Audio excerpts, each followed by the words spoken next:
Autoria da Bíblia, conforme está no texto, diz o seguinte, ó.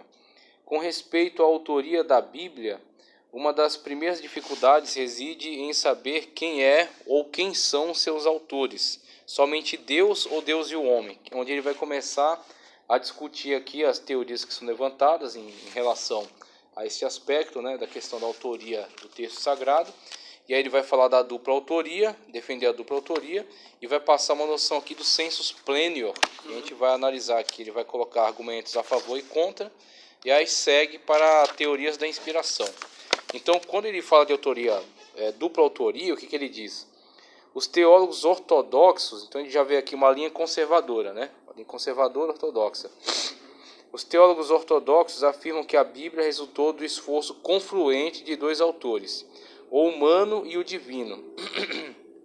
A produção do texto sagrado e divinamente inspirado fluiu da ação divina junto com a ação humana. Então, com essa postura que ele está tomando aqui, ele inegavelmente já parte de um pressuposto da participação direta de uma entidade superior, né, de Deus, né, do Senhor, de fato como participante, não somente como um sócio, mas sim como alguém que está dirigindo todo o processo. Então, a autoria dupla, temos o homem como instrumento e temos Deus como aquele que está utilizando-se, valendo-se, né, desse instrumento humano para a autoria do texto divino. Aí, dentro dessa perspectiva, nós vamos ver que existe também algumas variações. Quando alguns dizem que a participação humana é mínima, e aí chegamos até ao ditado verbal, né, como Deus está ditando cada palavra, que será colocada no cânon. E outro que a participação humana é um pouco mais ampla, e aí temos conceitos, por exemplo, no qual você tem a inspiração conceitual de Strong, você tem outros conceitos de inspiração de ideias apenas. Então, uns entendem, Deus revelou a palavra e a pessoa colocou esta palavra, registrou essa palavra de acordo com a sua linguagem. O outro diz, não, Deus não inspirou a palavra, as palavras especificamente, mas Deus revelou as suas intenções. Então Deus disse, olha, a intenção é falar acerca disso. E aí, uma vez que o homem está norteado por essa intenção revelada de Deus a ele, e aí entra o conteúdo da revelação, tá certo? Então houve a revelação, há a inspiração para que essa pessoa capture essa revelação de Deus e traduza em letras humanas. E aí teríamos uma participação maior do homem. Inclusive, isso justificaria as variações textuais. Porque isso aí está dentro da autoria dupla e seria, aqui, conforme Esdras vai nos dizer no livro dele, seria uma revelação especial. Tem uma revelação geral que é aquilo que Deus apresenta através da natureza, né? Então você diz, olha, Deus existe, tanto que existe a natureza, a criação, né, que fala acerca de Deus. Isso é uma revelação geral. Ou uma revelação especial. Uma revelação especial seria, Deus está dizendo a você aquilo que ele quer que seja comunicado. Então Deus revelou uma profecia a Isaías. Então, profecia contra a Assíria. E aí Deus vai trazendo ao profeta tudo aquilo que ele quer que seja dito contra a Assíria. E uma vez que aquilo está na mente do profeta, será colocado em letras. E aí o profeta participa nessa hora de registrar aquilo como escrito. E aí temos uma participação máxima quando Deus revela especificamente. E uma participação quase total de Deus, né? E uma participação mais equilibrada, aumentando a interação do homem, quando Deus revelaria apenas um conceito. Então Deus fala, olha, vamos falar acerca de justiça. Aí o Senhor inspira o homem para ele trazer uma conceituação correta acerca da justiça, mas na linguagem dele. Então teríamos aí, com esta linguagem do homem sendo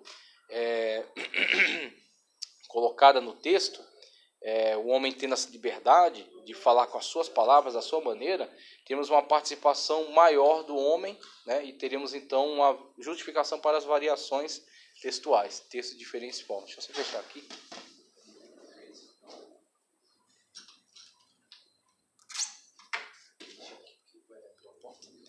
Então assim teríamos essas diferentes concepções. Uns acreditam que o mais dentro da linha conservadora, que já admite a dupla autoria, existe participação de Deus e do homem.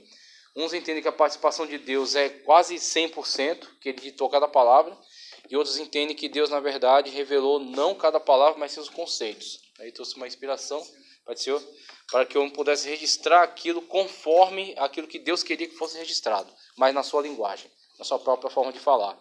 Então, um judeu da época de Moisés, né, um israelita, hebreu, da época de Moisés, escreve dessa maneira. Um da época de Esdras escreve de outra maneira, uma vez que ele teve contato com outras culturas. Uma cosmovisão diferente, né? Moisés tem uma cosmovisão, aquele tem uma outra um pouco mais... Porque a Bíblia foi ditada palavra por palavra. Palavra por palavra. Não, cada palavra que está ali foi revelada por Deus e a pessoa simplesmente era uma caneta nas mãos de Deus. Que o homem era só um instrumento. Então, alguns textos Você até... já não aceita, né?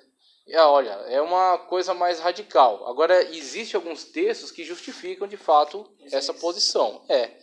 Tem textos que são ditado verbal mesmo. Página 22, viu? 22. Mas, de vocês é 26, é verdade. 26 para vocês. E tem alguns textos que são ditado verbal. Mas o problema é, toda a Bíblia é ditado verbal, que é uma linha conservadora ultra radical, para tentar supervalorizar a autoridade bíblica, acabam apelando ao excesso. E quando você apela ao excesso, você vai tentar justificar aquele seu argumento de diversas maneiras, inclusive com distorções. Olha só que coisa, né, mais arriscada, assim, que armadilha.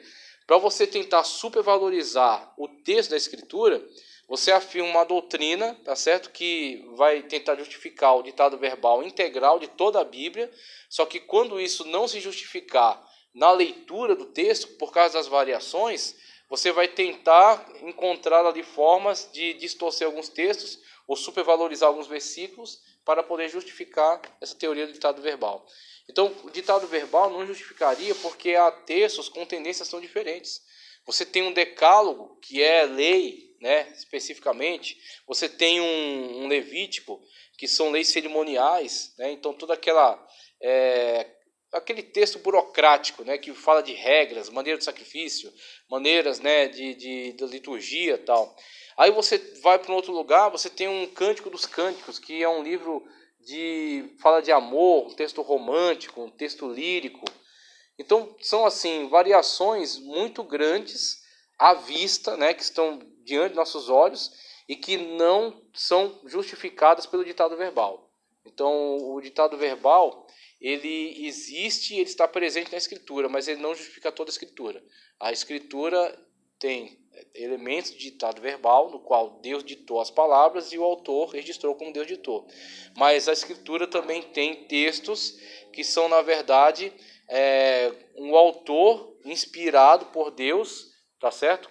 Orientado pelo Espírito Santo de Deus, guiado pelo Espírito Santo de Deus, mas que se incumbiu de capturar os eventos do seu contexto e construir uma narrativa que ia comunicar às gerações futuras os eventos tal qual aconteceram. Você tem os cronistas da época dos reis de Israel, por exemplo. Tá? Os cronistas, que inclusive os livros, né, de 1º e 2º Samuel, 1º e 2º Reis, 1º e 2º Crônicas, apontam até alguns nomes, e como isso aqui estava no livro de Jazar, isso aqui estava no livro dos justos, isso aqui estava no livro lá de não sei quem. Então você tem e os profetas escriturísticos também, Gade, né, que foi um deles, e os profetas que estão presentes na Escritura, Isaías, Jeremias, né, Daniel. Então você tem esses profetas que têm os seus livros que são tipicamente, né, especificamente proféticos, e você também tem uma participação deles nas cortes dos reis, e você tem alguns deles que trabalharam de fato como cronistas reais, como Gade, que era profeta, mas também era cronista do palácio, e legou narrativas acerca daquilo que aconteceu, o cotidiano da vida de Israel. E aquelas narrativas, acreditamos que o Espírito Santo de Deus inspirou para que ele pudesse capturar aquilo que é relevante. Mas não necessariamente o Espírito Santo ditou aquilo que ele ia escrever, porque o elemento que estava alimentando a sua narrativa textual são os fatos. Então, aquilo que estava acontecendo diante dele, e isso estava ditando para ele. A inspiração não estava no ditado, a inspiração estava na captura.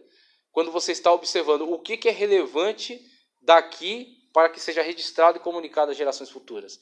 É tão presente a interferência a participação, o comando do Espírito Santo na captura desses eventos, que você tem cronistas falando muito mais acerca de Elias, inclusive mencionando uma viúva de Sarepta, de um lugar estrangeiro, eles dando assim uma ênfase, um enfoque, um valor a essa narrativa. Você tem mais valorização a essa narrativa do que a vida de Onri, que foi um dos mais importantes reis da nação do norte.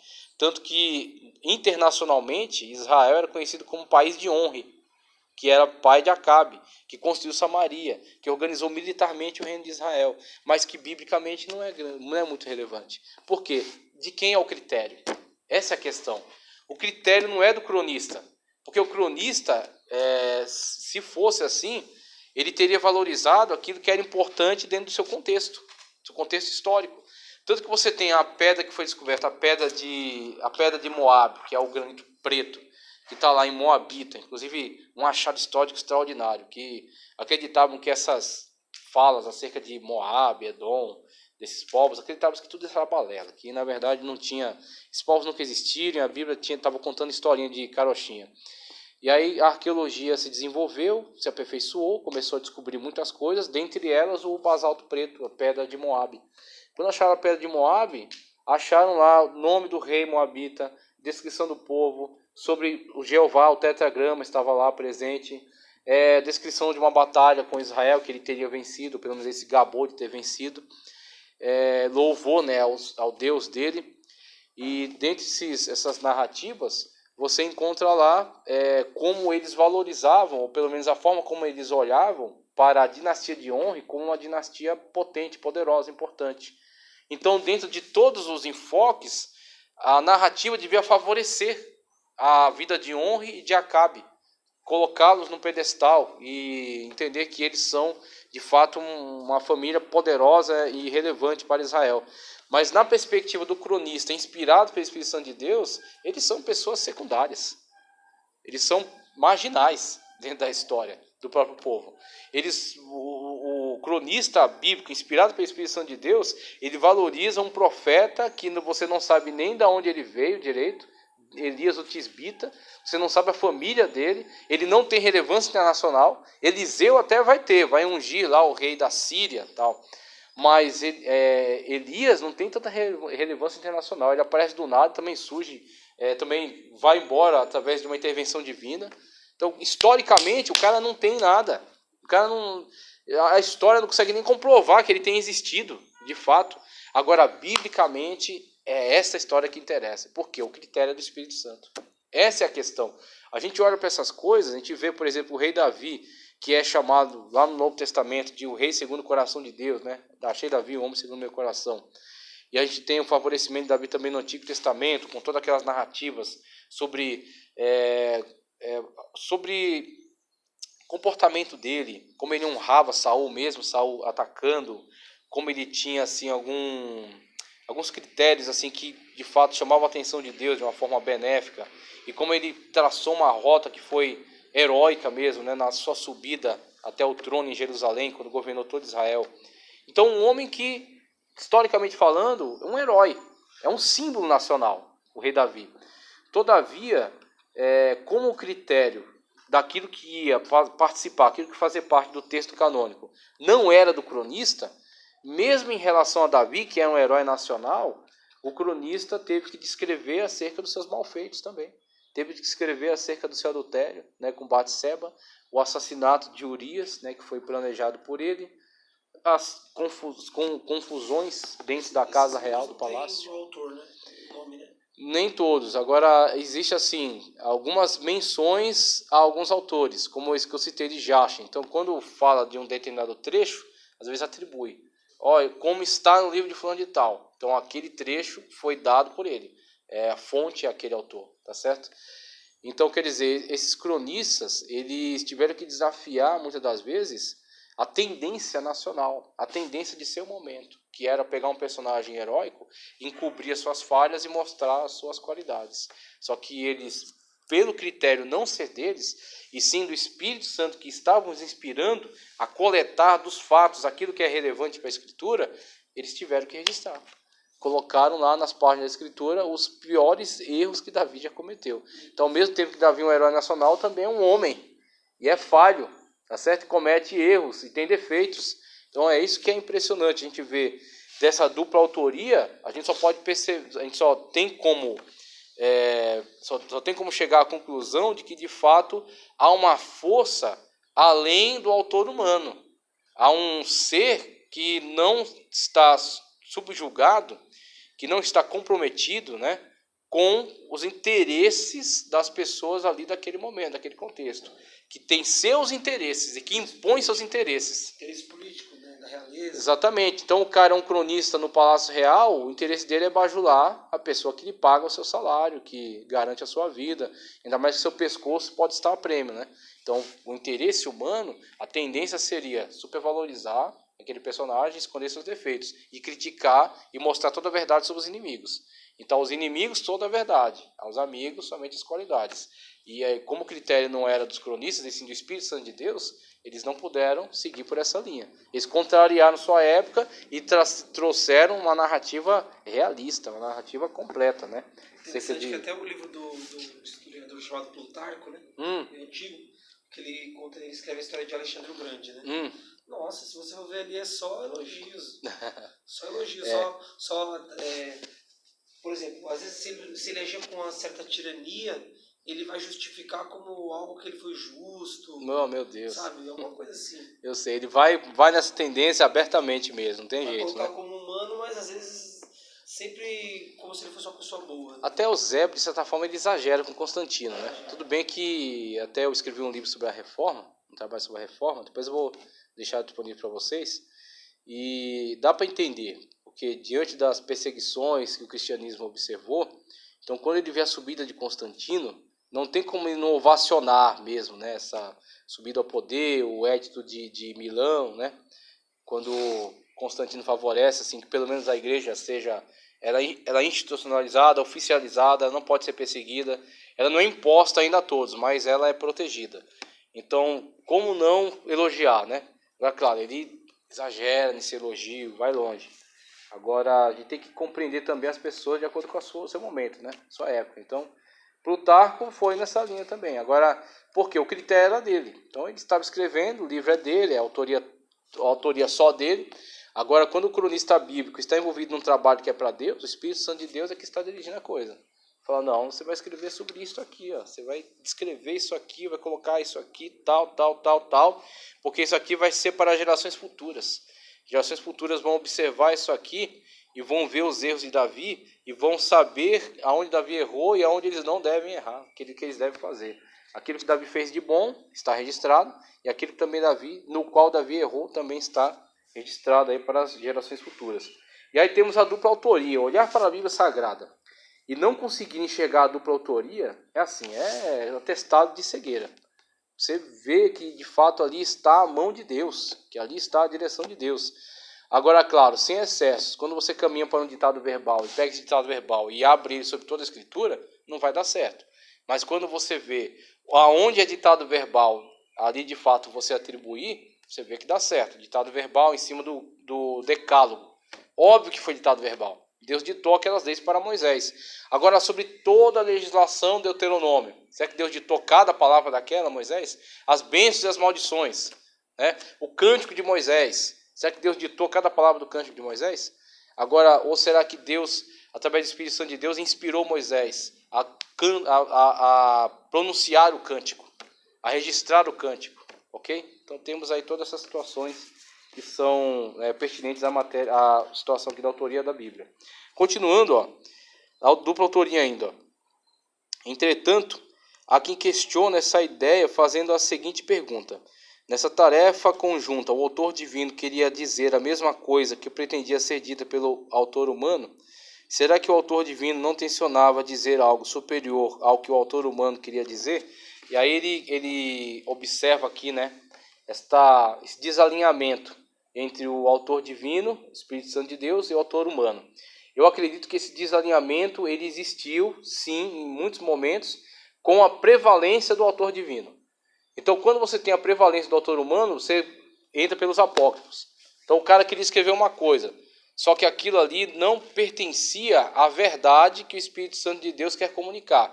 Aquilo é simplesmente uma especulação dele. Aquilo é uma ideia particular a ele. Aquilo é algo que não interessa a mim, interessa somente a ele. Então, quando você tem pessoas que têm a liberdade de colocar no texto tudo aquilo que vem à mente dela, você tem um apócrifo. Então, o Enoque, livro de Enoque. A pessoa que escreveu o livro de Enoque, primeiro, atribuiu a Enoque, que provavelmente não foi ele que escreveu esse livro.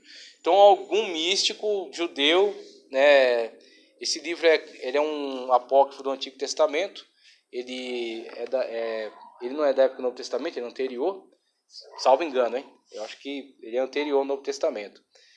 Ele, dentre os temas que ele pesquisou, aquilo que ele conhecia da Escritura Sagrada, e aquilo que ele conhecia da mística, e a especulação que ele queria fazer em cima dos textos, ele teve toda a liberdade de escrever lá e colocar todos os elementos que ele achou interessante. Inclusive falando sobre anjos, falando sobre o fim do mundo, falando sobre as esferas dos céus, tal. Então, tudo aquilo que ele achou... 7 céus. Né? 7 céus, que certa vez o irmão chegou para mim, dando certeza que são 7 céus. Eu li, irmãos, tem 7 céus. Né? Cada camada tem lá um anjo, tal, e tem que passar os 7 céus. Eu falei, irmão, não é Bíblia, isso é Enoque, isso é livro de Enoque. Então, biblicamente falando, não tem justificativa para essa ideia de 7 céus.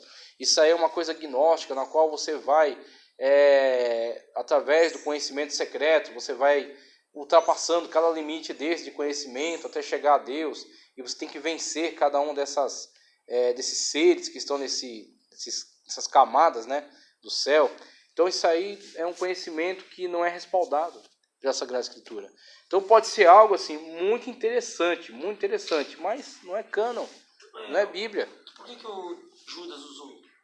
O Judas ele usou como ilustração. Então ele usou um trecho onde Enoque falava sobre uma batalha, né, quando Miguel resiste, né, a Satanás por causa do corpo de Moisés.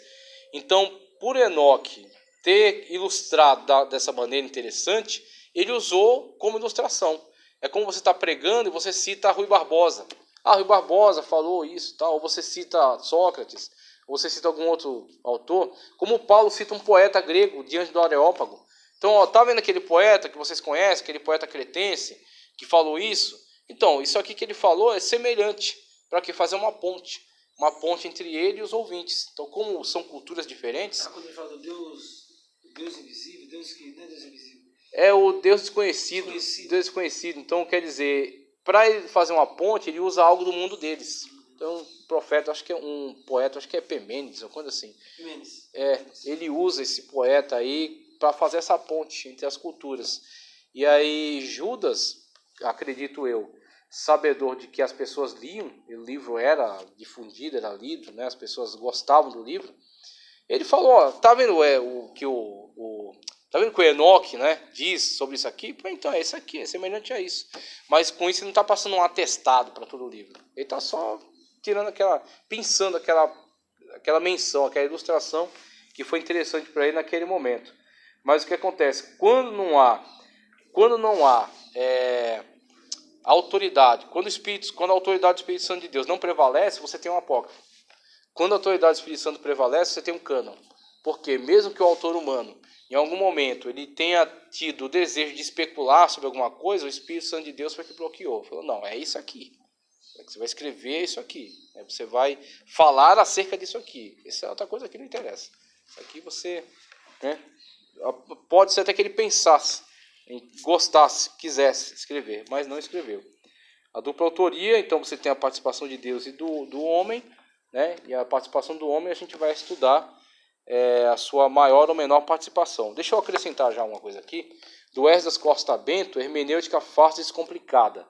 Eu quero pegar aqui na página 48, ele faz uma sinopse aqui do que ele estudou nesse capítulo. Ele estudou nesse capítulo aqui, ó, a abrangência da inspiração Antigo e Novo Testamento. Olha só o que ele vai dizer aqui para nós. Ó. O termo hebraico para revelação é Gelá, que conota o mesmo significado que a expressão neotestamentária Apocalipsis, que é revelação, desvendar, revelar, tirar o véu. A revelação, no sentido escriturístico, é a manifestação que Deus faz de si mesmo e de sua vontade aos homens. Olha que interessante, ó. Você tem revelação, inspiração e iluminação. Revelação, Deus mostrou a sua vontade aos homens. Deus tornou claro a sua vontade, seus objetivos, suas palavras. Assim diz o Senhor, né? Então Deus tornou isso muito claro para o homem. Não tem dúvida acerca do que Deus está falando. Inspiração, agora Deus está utilizando-se, valendo-se, usando, né, o homem. Não é uma psicografia, tá? Que o cara está psicografando, ele perde a sua própria consciência. Então o espírito incorpora nele, né, o espírito, o demônio, né? A gente acha que Exatamente. O Apocalipse foi escrito assim. Tem pessoas que pensam que João pôs a mão no rosto e foi psicografando. Inclusive tem um filme aí que dá uma certa ideia disso aí. E na verdade isso não é bíblico, isso não tem respaldo bíblico. Então a pessoa tanto mantém a sua consciência que a pessoa tem a sua própria forma de escrita. Isso aí é que quebra o exagero sobre ditado verbal. Se fosse ditado verbal, não teria necessidade de ter 4 evangelhos.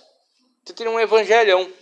Por quê? Ditado verbal vai ser a mesma coisa. Ou você teria 4 evangelhos igual um ao outro, cópia. Seria uma máquina de Xerox. E não é. A pessoa não é uma copiadora. Ela é um ser humano inteligente, com volição. Pateou, tudo bem? Bom. E o que acontece? Ele será usado pelo Espírito Santo de Deus. O Espírito Santo de Deus virá sobre ele como inspiração.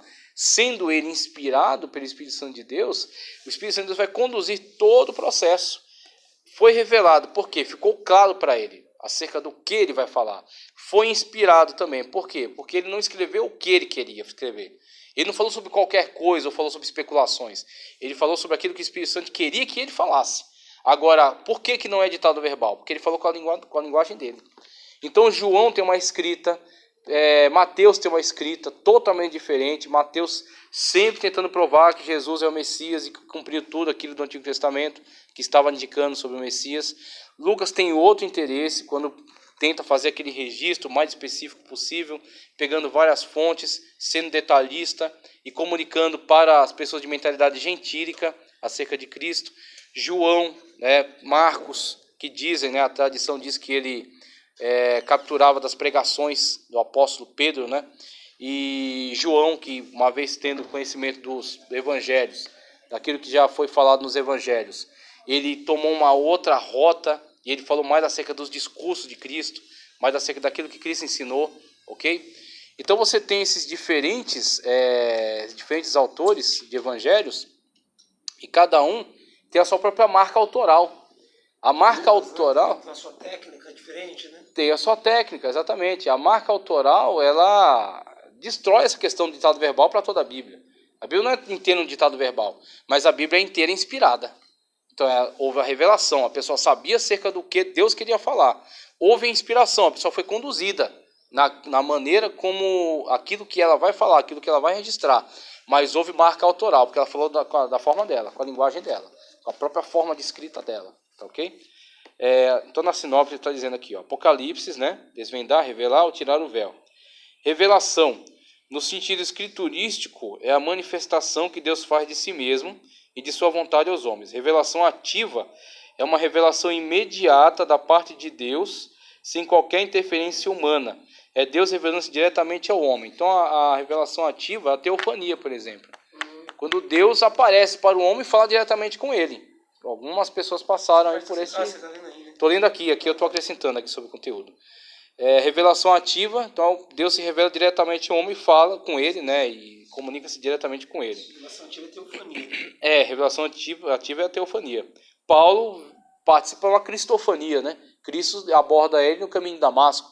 E Paulo mesmo diz que o meu evangelho não recebi de homens, e sim de Cristo. Paulo diz que o evangelho que ele prega, ele recebeu diretamente do Senhor Jesus Cristo.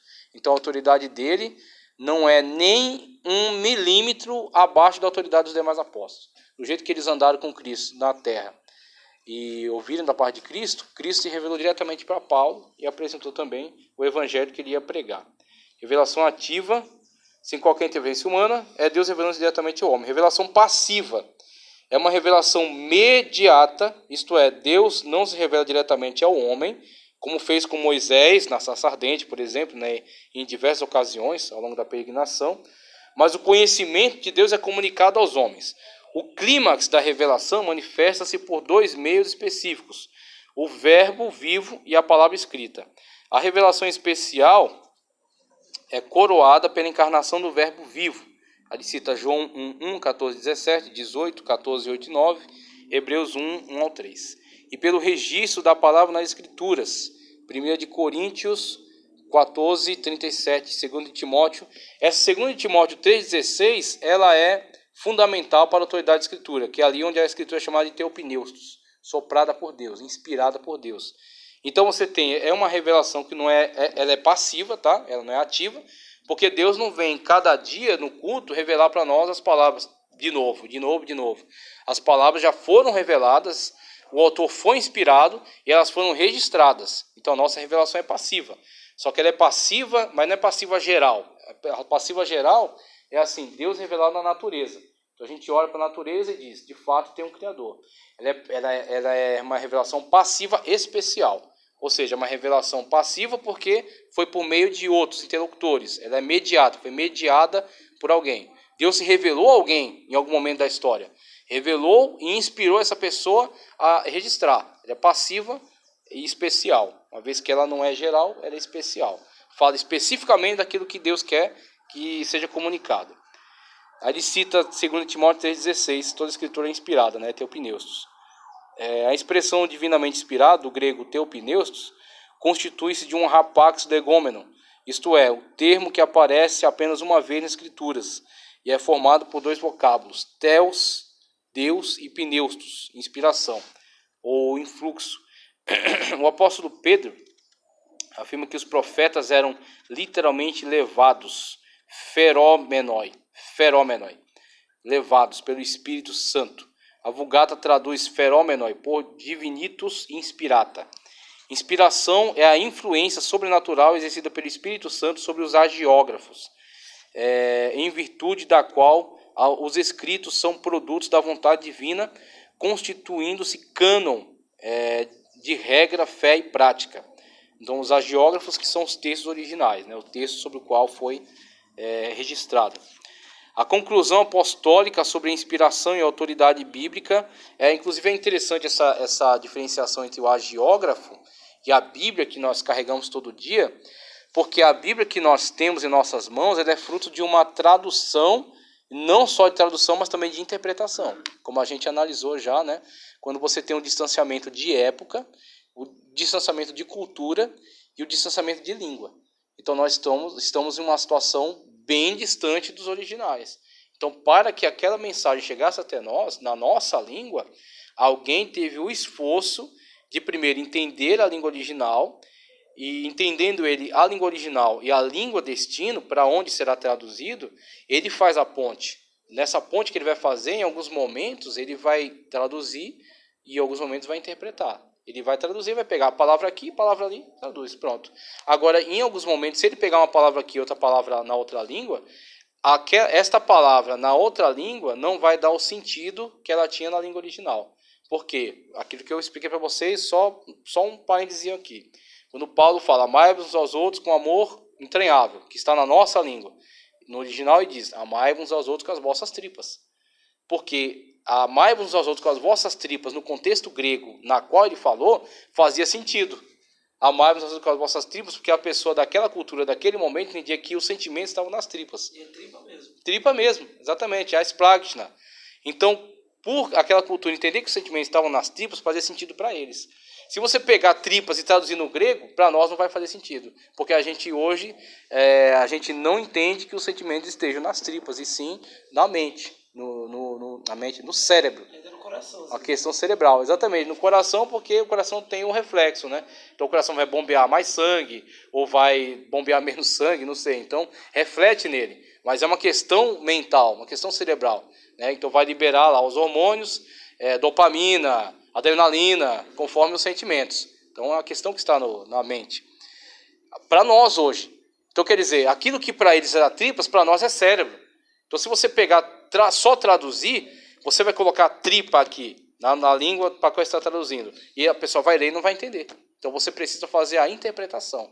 Eu preciso pegar algo, eu preciso entender o sentido, por que ele disse isso naquela cultura, para poder colocar no mesmo sentido nesta língua. E para colocar no mesmo sentido, eu vou precisar usar outra palavra, porque a mentalidade dessa cultura mudou.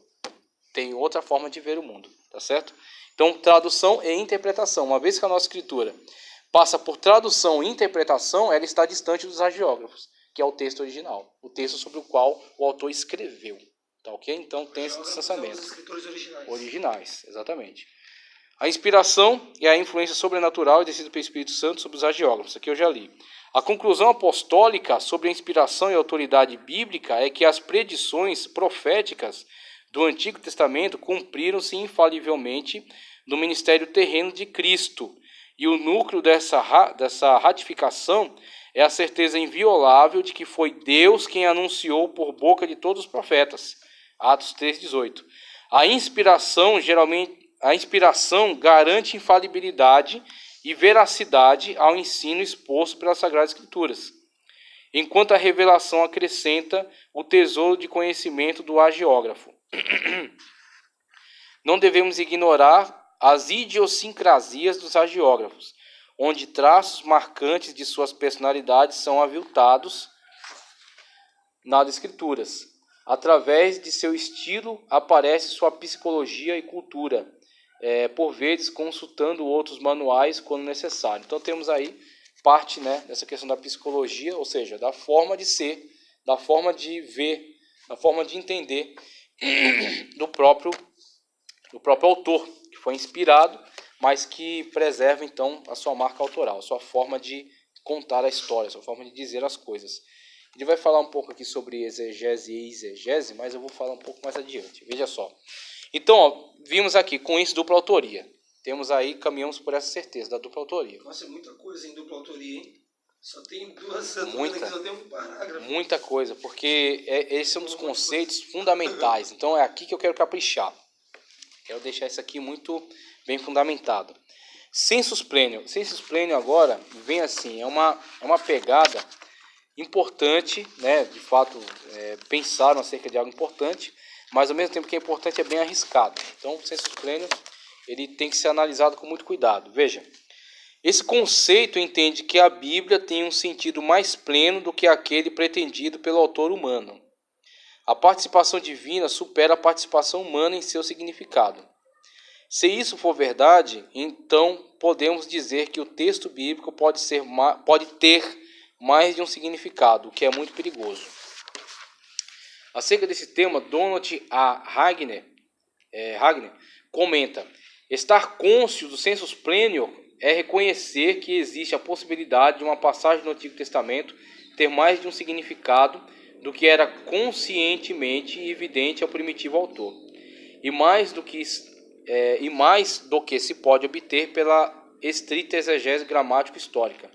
A natureza da inspiração divina é tal como os próprios autores da Sagrada Escritura muitas vezes não estiveram conscientes do mais pleno significado e da aplicação final do que escreveram. Esse sentido mais pleno do Antigo Testamento só pode ser visto em retrospecto à luz do cumprimento do Novo Testamento. Ok? Então isso aqui é Wickler. Argumento em prol, ele vai trazer aqui, ó. Parece que nem sempre os profetas do Antigo Testamento entendiam plenamente o verdadeiro sentido das palavras que eles diziam por ordem de Jeová. Confira isso na primeira epístola de Pedro. Então ele fala da revelação progressiva. Daniel, ele cita aqui abaixo, ó. Objeção. Este argumento não pode prevalecer por várias razões. A aceitação da ideia de duplos significados nas Escrituras pode abrir caminho para todo tipo de interpretações. A passagem de 1 de Pedro 10 ao 12 pode ser entendida como significado de que os profetas do Antigo Testamento ignoravam somente o tempo em que se cumpriria. Aí o parágrafo de baixo. Ó. Em alguns casos, os profetas entenderam o significado de suas predições, mas não as suas implicações plenas. Aí ele fala de João 11,50. Caifás dá aquela declaração que acaba sendo favorável, né? É melhor que morra um homem só do que toda a nação. E aí ele indiretamente estava falando da obra sacrifício vicário de Cristo, sendo que ele era um algoz de Cristo, né? Então, ele está querendo dizer que nesse caso o Caifás também tinha um sensus plenior? E está dizendo que na verdade aplica-se a ele um sensus plenior, que ele falou algo que ele não sabia o desenrolar total daquilo que ele estava dizendo. Então ele quando ele fala que Cristo é melhor que morra um do que toda a nação, Óbvio que ele não está favorecendo a obra do sacrifício vicário de Cristo. Ele não está reconhecendo como Messias, o que de fato ele veio ser. Mas ele acaba declarando, a declaração dele acaba sendo uma verdade. Então a declaração dele foi correta, mesmo que ele não acreditasse nela. Será que esse sensus pleno pelo pouco que eu já li, ele é uma questão que é atribuída só aos apóstolos? Olha, o sensus pleno que ele está discutindo aqui, ele tem até um fundo de verdade, mas em quê? É aí onde a gente tem que discutir. O que é arriscado no sensus pleno? Que ele está até alertando aqui, né? Está tentando descuidar de alertar. O que é arriscado no sensus pleno? Quem é que tem a chave interpretativa para dizer que tem o conhecimento total da Escritura? Vai dizer, olha, não, agora nós vamos fazer essa leitura e vamos entender totalmente o que ela está dizendo. Então, muitas das vezes, a armadilha do sensus pleno é colocar o poder interpretativo na mão de uma escola que julga ter esse poder apenas porque está subjugando a Bíblia a certos critérios de análise, critérios científicos, através dos quais ele vai, como dizer, entre aspas, desmistificando a Escritura.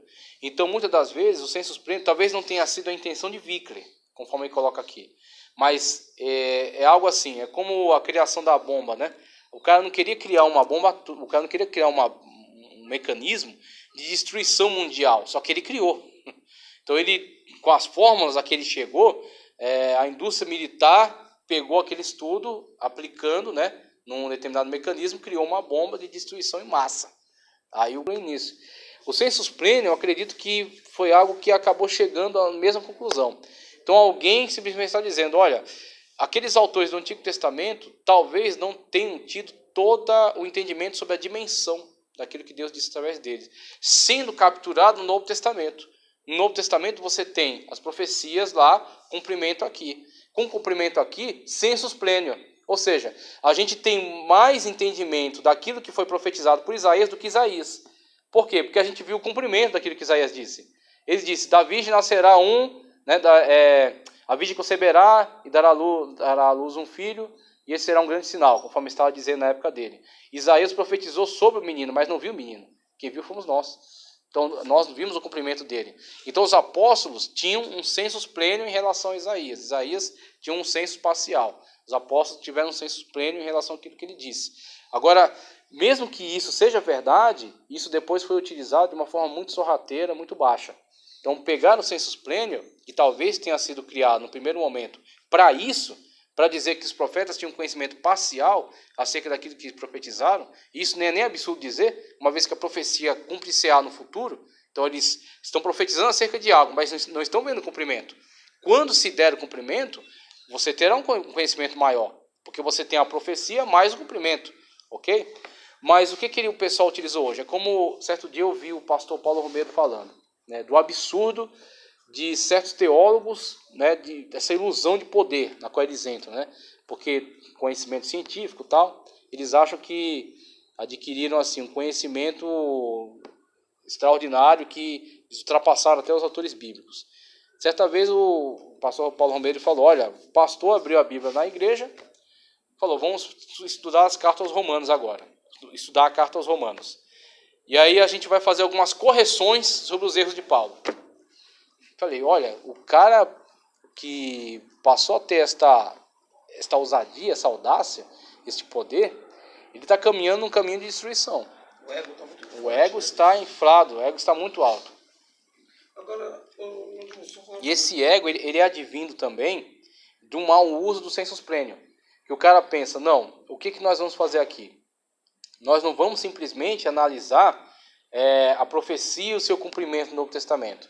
Nós vamos julgar, e aí entra uma alta crítica textual nisso aí, nós vamos julgar por que essa pessoa disse isso, ou até se essa pessoa disse mesmo isso, ou se isso é um acréscimo posterior.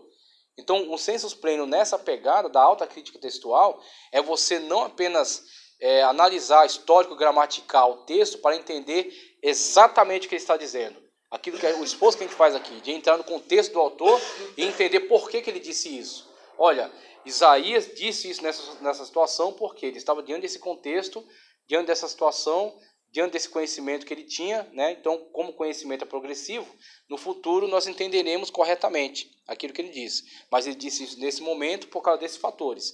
Então, isso é um estudo histórico, a história do contexto, gramatical, estudo do texto, léxico, né? Você vai para o original, aquilo que ele disse de fato.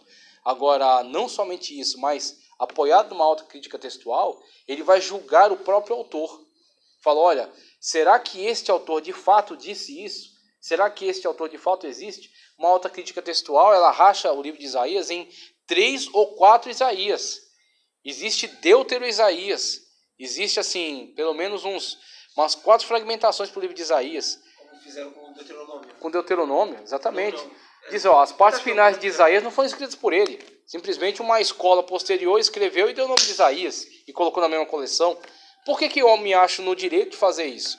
Porque eu, através dessas ferramentas de análise que eu tenho disponível, né, eu penso que posso chegar a um nível de dizer que aquilo que foi dito por Isaías, na verdade não foi Isaías quem disse, ou foi um outro Isaías. Porque, no começo você tem uma linguagem, ali você tem uma linguagem um tanto diferente. São 2 linguagens diferentes, não são a mesma pessoa. Então, é um outro sensus plenior. Você fala, não, eu estou acima da Escritura, julgando aquilo que ele está dizendo, inclusive analisando, criticando e até fragmentando, fatiando o texto bíblico. Agora eu esqueci. Tem profecia, que ela acontece no passado, ela é uma revelação de uma coisa que aconteceu no passado, e tem uma outra que não é profecia, tipologia, né? Tem a tipologia, que assim, é um acontecimento histórico que se torna representativo de algo que será concretizado no futuro. Isso daí. Tem um autor chamado Gordon DeFee, você sabe do qual é o Gordon DeFee? Não, nunca vi. Ele é um teólogo também. Ele explica, acho que é ele ou é o Douglas Stewart, agora não vou lembrar. Ele falando sobre essa questão de sensus plenior, por exemplo, quando Pedro fala assim, as águas do dilúvio é como se fosse o batismo. Sim. Ele usa metaforicamente um evento histórico. Então, aí, nesse caso, é como se fosse um sensus plenior. Ele está tendo um sentido pleno de algo do passado e transferindo para a sua... Pega aquele evento, que é um evento histórico, aconteceu, eles passaram ali, né, o Mar Vermelho em aberto. Uma vez que aquele evento aconteceu, ele se torna uma narrativa, ele pega a narrativa e aplica ela em determinada situação. Então ele fala que é como um batismo. Aquele passagem pelo mar que foi como um batismo.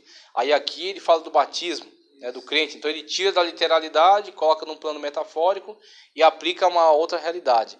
Mas uma realidade que está ligada àquela. Ali saída do Egito, entrada de Canaã. Aqui saída do mundo, entrada no reino de Deus. Então é passagem. Então veja, do jeito que eles foram batizados nas águas, você foi batizado também em Cristo. Ele faz esse movimento. Ele usa também na questão de dizer assim, que o sensus plenior, pelo que eu vi, ele falava que é só os apóstolos que tinham. Exatamente. Porque é uma visão dos apóstolos. Nós não temos um sensus plenior, nós não vamos ter um conhecimento pleno dessas coisas. Aí é um uso saudável do sensus plenior. Aí é um uso, só que o uso do sensus plenior tem que ficar adstrito a isso. Ele tem que ficar limitado a isso aí. Se você pega o sensus plenior e sai distribuindo por aí, cada um tem um sensus plenior, meu amigo. Aí quer dizer, você não é mais leitor, você é juiz da Bíblia.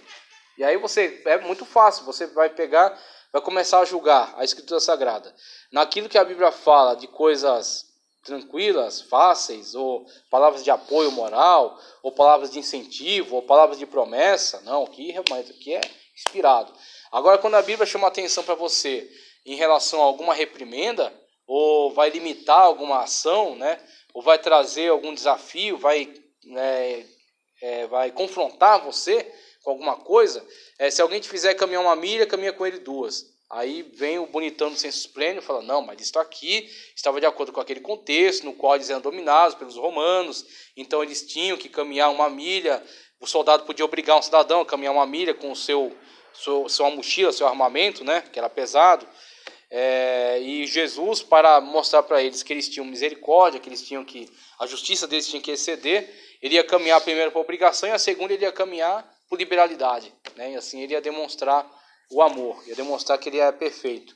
Aí fala, não, mas isso aí se aplica somente àquela época. Então, começa essa coisa, isso aqui se aplica só àquela época. Isso aqui é daquela cultura. Isso aqui é daquele contexto. Pronto, você está fatiando a Bíblia e tirando dela somente aquilo que é para o seu interesse. A Bíblia não é mais um livro, de autoridade espiritual. A Bíblia é um livro totalmente manipulável. Então, esse tipo de visão tornou a Bíblia um livro fatiado, fraco e manipulável. E aí você tem, com isso, a Bíblia não tem mais aquela chamada que ela sempre teve, de conscientizar o homem, de confrontar, né, de encaminhar o homem para um caminho correto. Porque o homem está acima dela agora. O homem agora ele tem... Cada um tem o seu sensus pleno e vai julgando da Bíblia aquilo que quiser.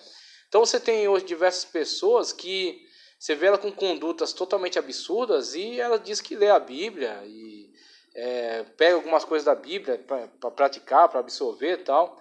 E de certa forma, algumas pessoas absorveram até nem saber, você perguntar se sensus pleno, ela nem sabe o que é isso, mas ela faz às vezes um próprio sensus pleno.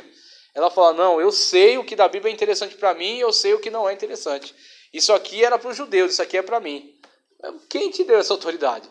Quem te deu essa liberdade de fazer isso? Ou você acata as palavras de Deus, ou não vai dar... Isso também pode cair naquela parte quando a gente fala assim, Deus me revelou isso, Deus me revelou aquilo. Olha, eu acho que não. Eu acho que aí já vai para um outro lado. Tem algumas pessoas, inclusive, que... Vamos dizer, algumas pessoas, inclusive, até se intitulando como apóstolos, elas querem capturar para si autoridade semelhante aos próprios autores bíblicos. Então tem pessoas por aí andando por revelação. Tipo assim, por exemplo, que Deus me revela aqui na Bíblia pode te revelar diferente. Você já viu esse tipo de coisa? Me parece algo que se aproxima do sensus pleno. Alguém fala assim, não, Deus me revelou isso aqui. De certa forma é, porque ele diz... mais profunda de algo isso, que exatamente. Ele diz que ele entendeu melhor que o autor. Isso. Então ele é plênio nos seus sensos, né? Ele entende melhor. Ou seja, Pedro disse isso, mas não é bem assim. Eu vou dizer agora como é. Pronto, ele é melhor que Pedro. Paulo disse isso, mas não é bem por aí. Então é melhor que Paulo. Então quer dizer, ele entende mais que Paulo. Ele tem um conhecimento. Paulo foi o autor usado, inspirado pelo Espírito Santo, mas ele é melhor do que o apóstolo Paulo para dizer isso. Então ele é acima dele. Ele é o sensus pleno se viu praticado aí. E de uma péssima maneira. Agora, quando você vê esse autor que você me citou, qual que você me citou agora há pouco? Gordon Fee, vou procurar saber sobre ele. Esse uso que ele faz é um uso, de fato, um uso coerente. Porque ele está simplesmente dizendo, olha, houve algo no Antigo Testamento que tem profecias. A profecia vai ter um cumprimento futuro, né? O autor está limitado no seu contexto, então haverá uma modificação do contexto histórico, que ele não pôde observar, né? E em algumas situações a profecia tinha até um duplo alcance. Então você vê aquela profecia onde... É Jeremias? É Ezequiel. Ezequiel que fala sobre o rei de Tiro, né? Que caminhava sobre pedras afogueadas e tal. Que o pessoal usa muito para falar sobre Satanás. Que, aliás, dizem Lúcifer. A palavra Lúcifer não tem nada a ver com Satanás. Então, só aparece naquela Bíblia da Scofield. Só, porque o cara já está fazendo uma exegese ali. Ele está querendo instigar essa interpretação. Então, traduzindo, na verdade, da Vulgata, né? Exatamente. Aí a Vulgata aplica isso à observação de Vênus. Né? Então tem essa ligação em relação à aparição da estrela da manhã, que é Vênus. E o que acontece? Ele emite essa profecia, ele endereça ao rei de Tiro. Mas existem características ali que não batem com um ser humano. O rei de Tiro nunca esteve no Éden. Então no Éden estava, sobre pedras afogueadas andava, os teus instrumentos estavam em ti, por aí vai. Então quando ele começa a dar toda aquela descrição, a descrição extrapola o personagem. Então o personagem do rei de Tiro, por mais importante que tenha sido, era muita coisa para ele, era muita areia para aquele caminhão. Então o que acontece? O que a gente vê ali? De diamantes e pedras. Exatamente. Então ele até era rico, mas nem tanto. Então o que acontece? Ali vemos que há uma profecia de duplo alcance. Ele está falando sobre o rei de Tiro, que era o personagem do contexto dele, mas do jeito que ele está falando daquele rei de Tiro, a descrição, né? Talvez o rei de Tiro tivesse manifestado uma arrogância semelhante àquela arrogância que foi manifestada por Satanás, né? Pelo querubim ungido, conforme é chamado mesmo, quando se levantou, não guardou a sua posição e quis, né, se levantar contra Deus. Então, talvez o que o Espírito Santo de Deus tenha trazido ali, naquela comparação, naquele quadro, né, falando acerca do rei de Tiro, mas demonstrando um ser muito maior do que ele, tenha sido, olha, aqui você observa a mesma arrogância que foi encontrada lá. E aí, falando sobre esse camarada, ele descreve, na verdade, o outro, né, que manifestou de forma original aquele mal, aquele problema, né? Então veja, o sensus plenior, ele tem que ser considerado, só que de uma forma muito limitada, somente nesse aspecto, de que no Antigo Testamento houve as profecias, as revelações, que serão plenamente entendidas, sensus plenior, por aqueles que verão seu cumprimento no Novo Testamento, tá certo? E existe ainda algumas profecias que serão vistas o seu cumprimento para o futuro, para o escatos, né? Então você tem as profecias escatológicas. 70ª semana de Daniel. Quem é que vai entender muito bem o que é uma 70ª semana de Daniel? Quem entrar nela, né? Ou no caso, a igreja foi arrebatada, a igreja vai estar na glória, ela sabe, lá embaixo o pau está quebrando. Está se cumprindo a 70ª semana de Daniel. Então Daniel profetizou, Deus deu um conhecimento a ele acerca daquilo que ele estava profetizando. A única coisa que lhe faltou é ver o cumprimento. E ele não viu. Quando ele fala assim, essa profecia é para muitos dias, né? Não é para você. Não é para você, é para muitos dias. Sua vida. Então o conhecimento dele foi limitado. Ou seja, você conhece até aqui, porque foi até aqui que Deus lhe deu. Haverá algo a mais que será o cumprimento total da profecia, que será visto no futuro. Somente aí. O que passa daí, ele se torna um grande mal. O sensus plenior tem que ser restrito a essas situações. Teorias acerca da inspiração. Veja, ele vai trazer aqui um texto, diz: embora a palavra inspiração apareça, né, apenas uma vez no Antigo Testamento e também somente uma vez no Novo Testamento, admitimos que toda a Bíblia é inspirada por Deus. O fato dessa palavra não aparecer com frequência nas Escrituras não significa que as Escrituras não sejam inspiradas.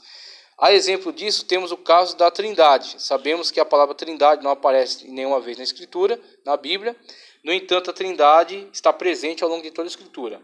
Mesmo podemos falar acerca da palavra fé, que só aparece apenas uma vez no Antigo Testamento, em Abacuque.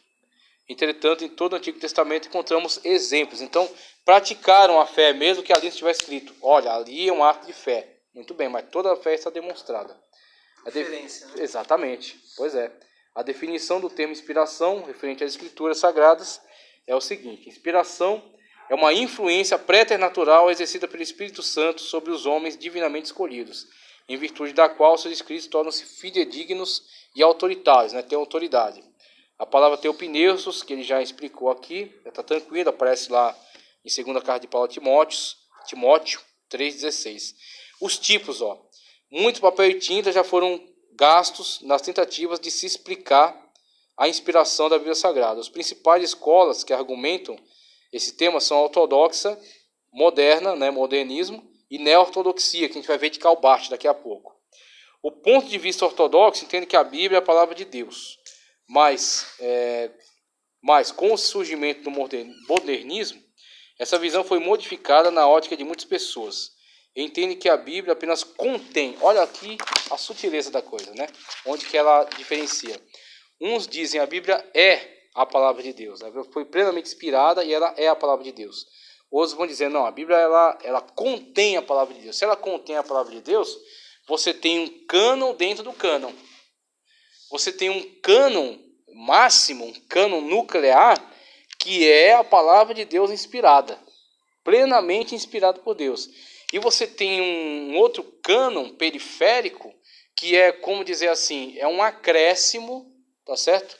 É um a mais que foi colocado pelos autores humanos em virtude da sua época e da sua cultura. Então, cânon dentro do cânon é o resultado de um sensus plenior mal entendido. O sensus plenior, conforme a gente discutiu aqui, quando uma pessoa se julga superior ao cânon e vai começar a julgar o cânon e separar aquilo que foi dito de fato por Deus, aquilo que foi acrescentado em virtude de uma cultura local, né? E aquilo que foi acrescentado em virtude de uma cultura local perde força. Por quê? Porque é um elemento cultural da sua época. Então falou, isso aqui foi dito, isso aqui está escrito por quê? Porque os judeus daquela época eram assim mesmo, tal, ou porque os gregos daquela época, porque... Muito bem, então você está dizendo que esse determinado trecho aqui é fruto de um acréscimo colocado em função de uma cultura da época. Então isso aqui não foi dado por Deus, isso aqui não foi inspirado por Deus. Se isso aqui não foi inspirado por Deus, por que eu devo seguir? Por que eu devo obedecer? aí você está começando a diferenciar um cânon, né, dentro do conjunto dos livros da Escritura. Um cânon totalmente inspirado, plenamente inspirado, e um cânon, né, peronomútil, né, que é alguém até que era servo de Deus, mas que isso aqui que ele disse não veio da parte de Deus, veio da parte dele mesmo. Que eu entendi. Então, o cânon dentro do cânon seria assim. Começa a dar liberdade para algumas pessoas. Foi tudo esse tipo de trabalho que foi enfraquecendo a leitura bíblica, a aplicação da Bíblia, o estudo bíblico, a pregação, né, a conduta da igreja em relação a adotar os princípios bíblicos para a sua vida. Quem colocou isso? Ele vai explicar daqui a pouco, mas isso aqui é fruto da teologia liberal. Liberal. Fruto da teologia liberal. Então quando o Bultmann trabalha, Schleiermacher trabalha em cima disso aqui, ele vai trazer outro que ajudou o Bultmann também na desmitologização. Como diz, né? Tinha que ser alemão, né? Então, os alemães, esse pensamento deles, né? São bem complicados. Ainda bem que nos deu Lutero, né? Lutero deu uma ajuda, né? Melanchthon, não sei se era alemão também. Bom, essa galera aí era do bem. E os outros aí, infelizmente, trouxeram contribuições que trouxeram muito mais confusão do que ajuda. Então, com esse tipo de entendimento, você fala, existe um cânon que é forte, né? Então, como você colocou mesmo, Pentateuco, a lei, né? A Torá, né? Um livro totalmente autoritário, um livro com inspiração divina comprovada. Aí você tem Nevi'im, são profetas, então, de fato, Deus usou, mas não é tão autoritário quanto a Torá, né? Você tem Ketubim. Ketubim são narrativas históricas, são, por exemplo, falas de sábios, dos provérbios, né, que foram capturadas ao longo de séculos e colocadas ali. Então são conselhos, são bons conselhos. Mas um conselho é o seguinte, você ouve, se você quiser praticar, bem, se você não quiser praticar, tudo bem. É um conselho, não é uma lei. Então, olhando para a Escritura desse jeito, você corre um grande risco de você se colocar acima dela e começar a achar que você tem autoridade de julgar aquilo que deve ser seguido ou não. Então, aquilo que não é muito interessante para você, é só você alegorizar e você colocar como conteúdo ligado a uma determinada época histórica. Falando, isso aqui é fruto da mentalidade daquela época, mas isso aqui já mudou, a sociedade já mudou, já é outra coisa. Então, esse é o perigo, esse é o risco, né? Esse tipo de colocação. Veja só, ele vai falar sobre ortodoxia e vai falar dar algumas bases bíblicas aqui na análise da ortodoxia. Eu queria passar mais um conteúdo aqui do Esdras Costa Bento. Veja só. Deixa eu ver aqui o que eu quero pegar.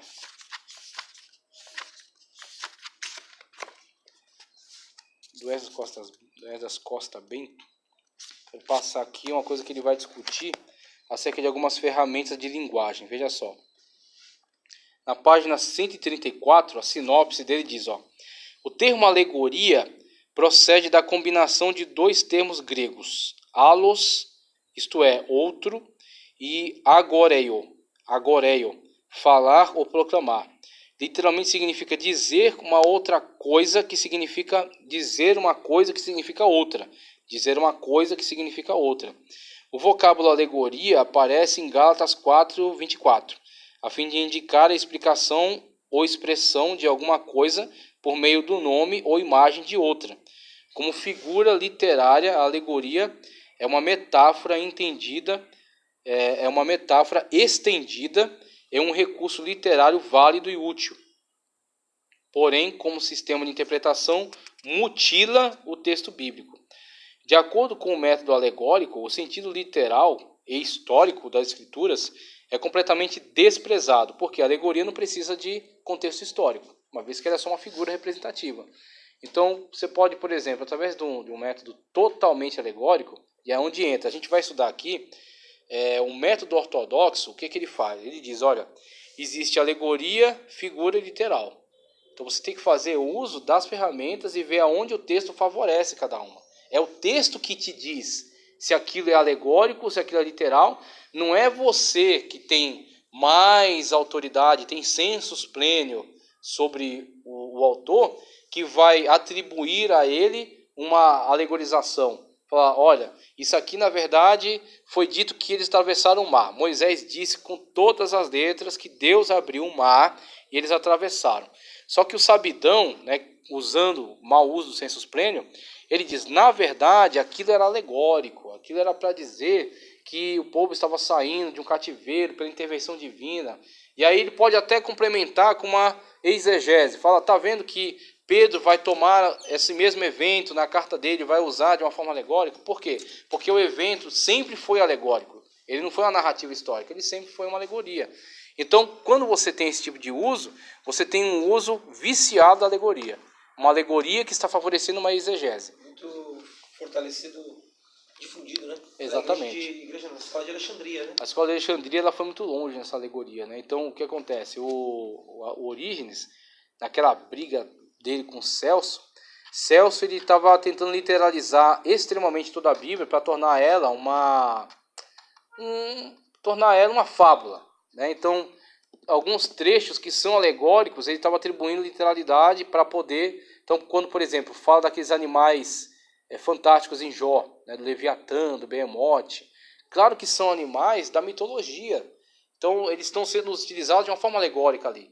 Quando o Isaías fala de Lilith... Parece um dinossauro, né? Pois é. A descrição lembra, né, um dinossauro, alguma coisa assim. Inclusive, alguns conspiracionistas aí dizendo que pode ser que houvessem dinossauros perdidos aí naquela época, mas eu nem vou por esse caminho.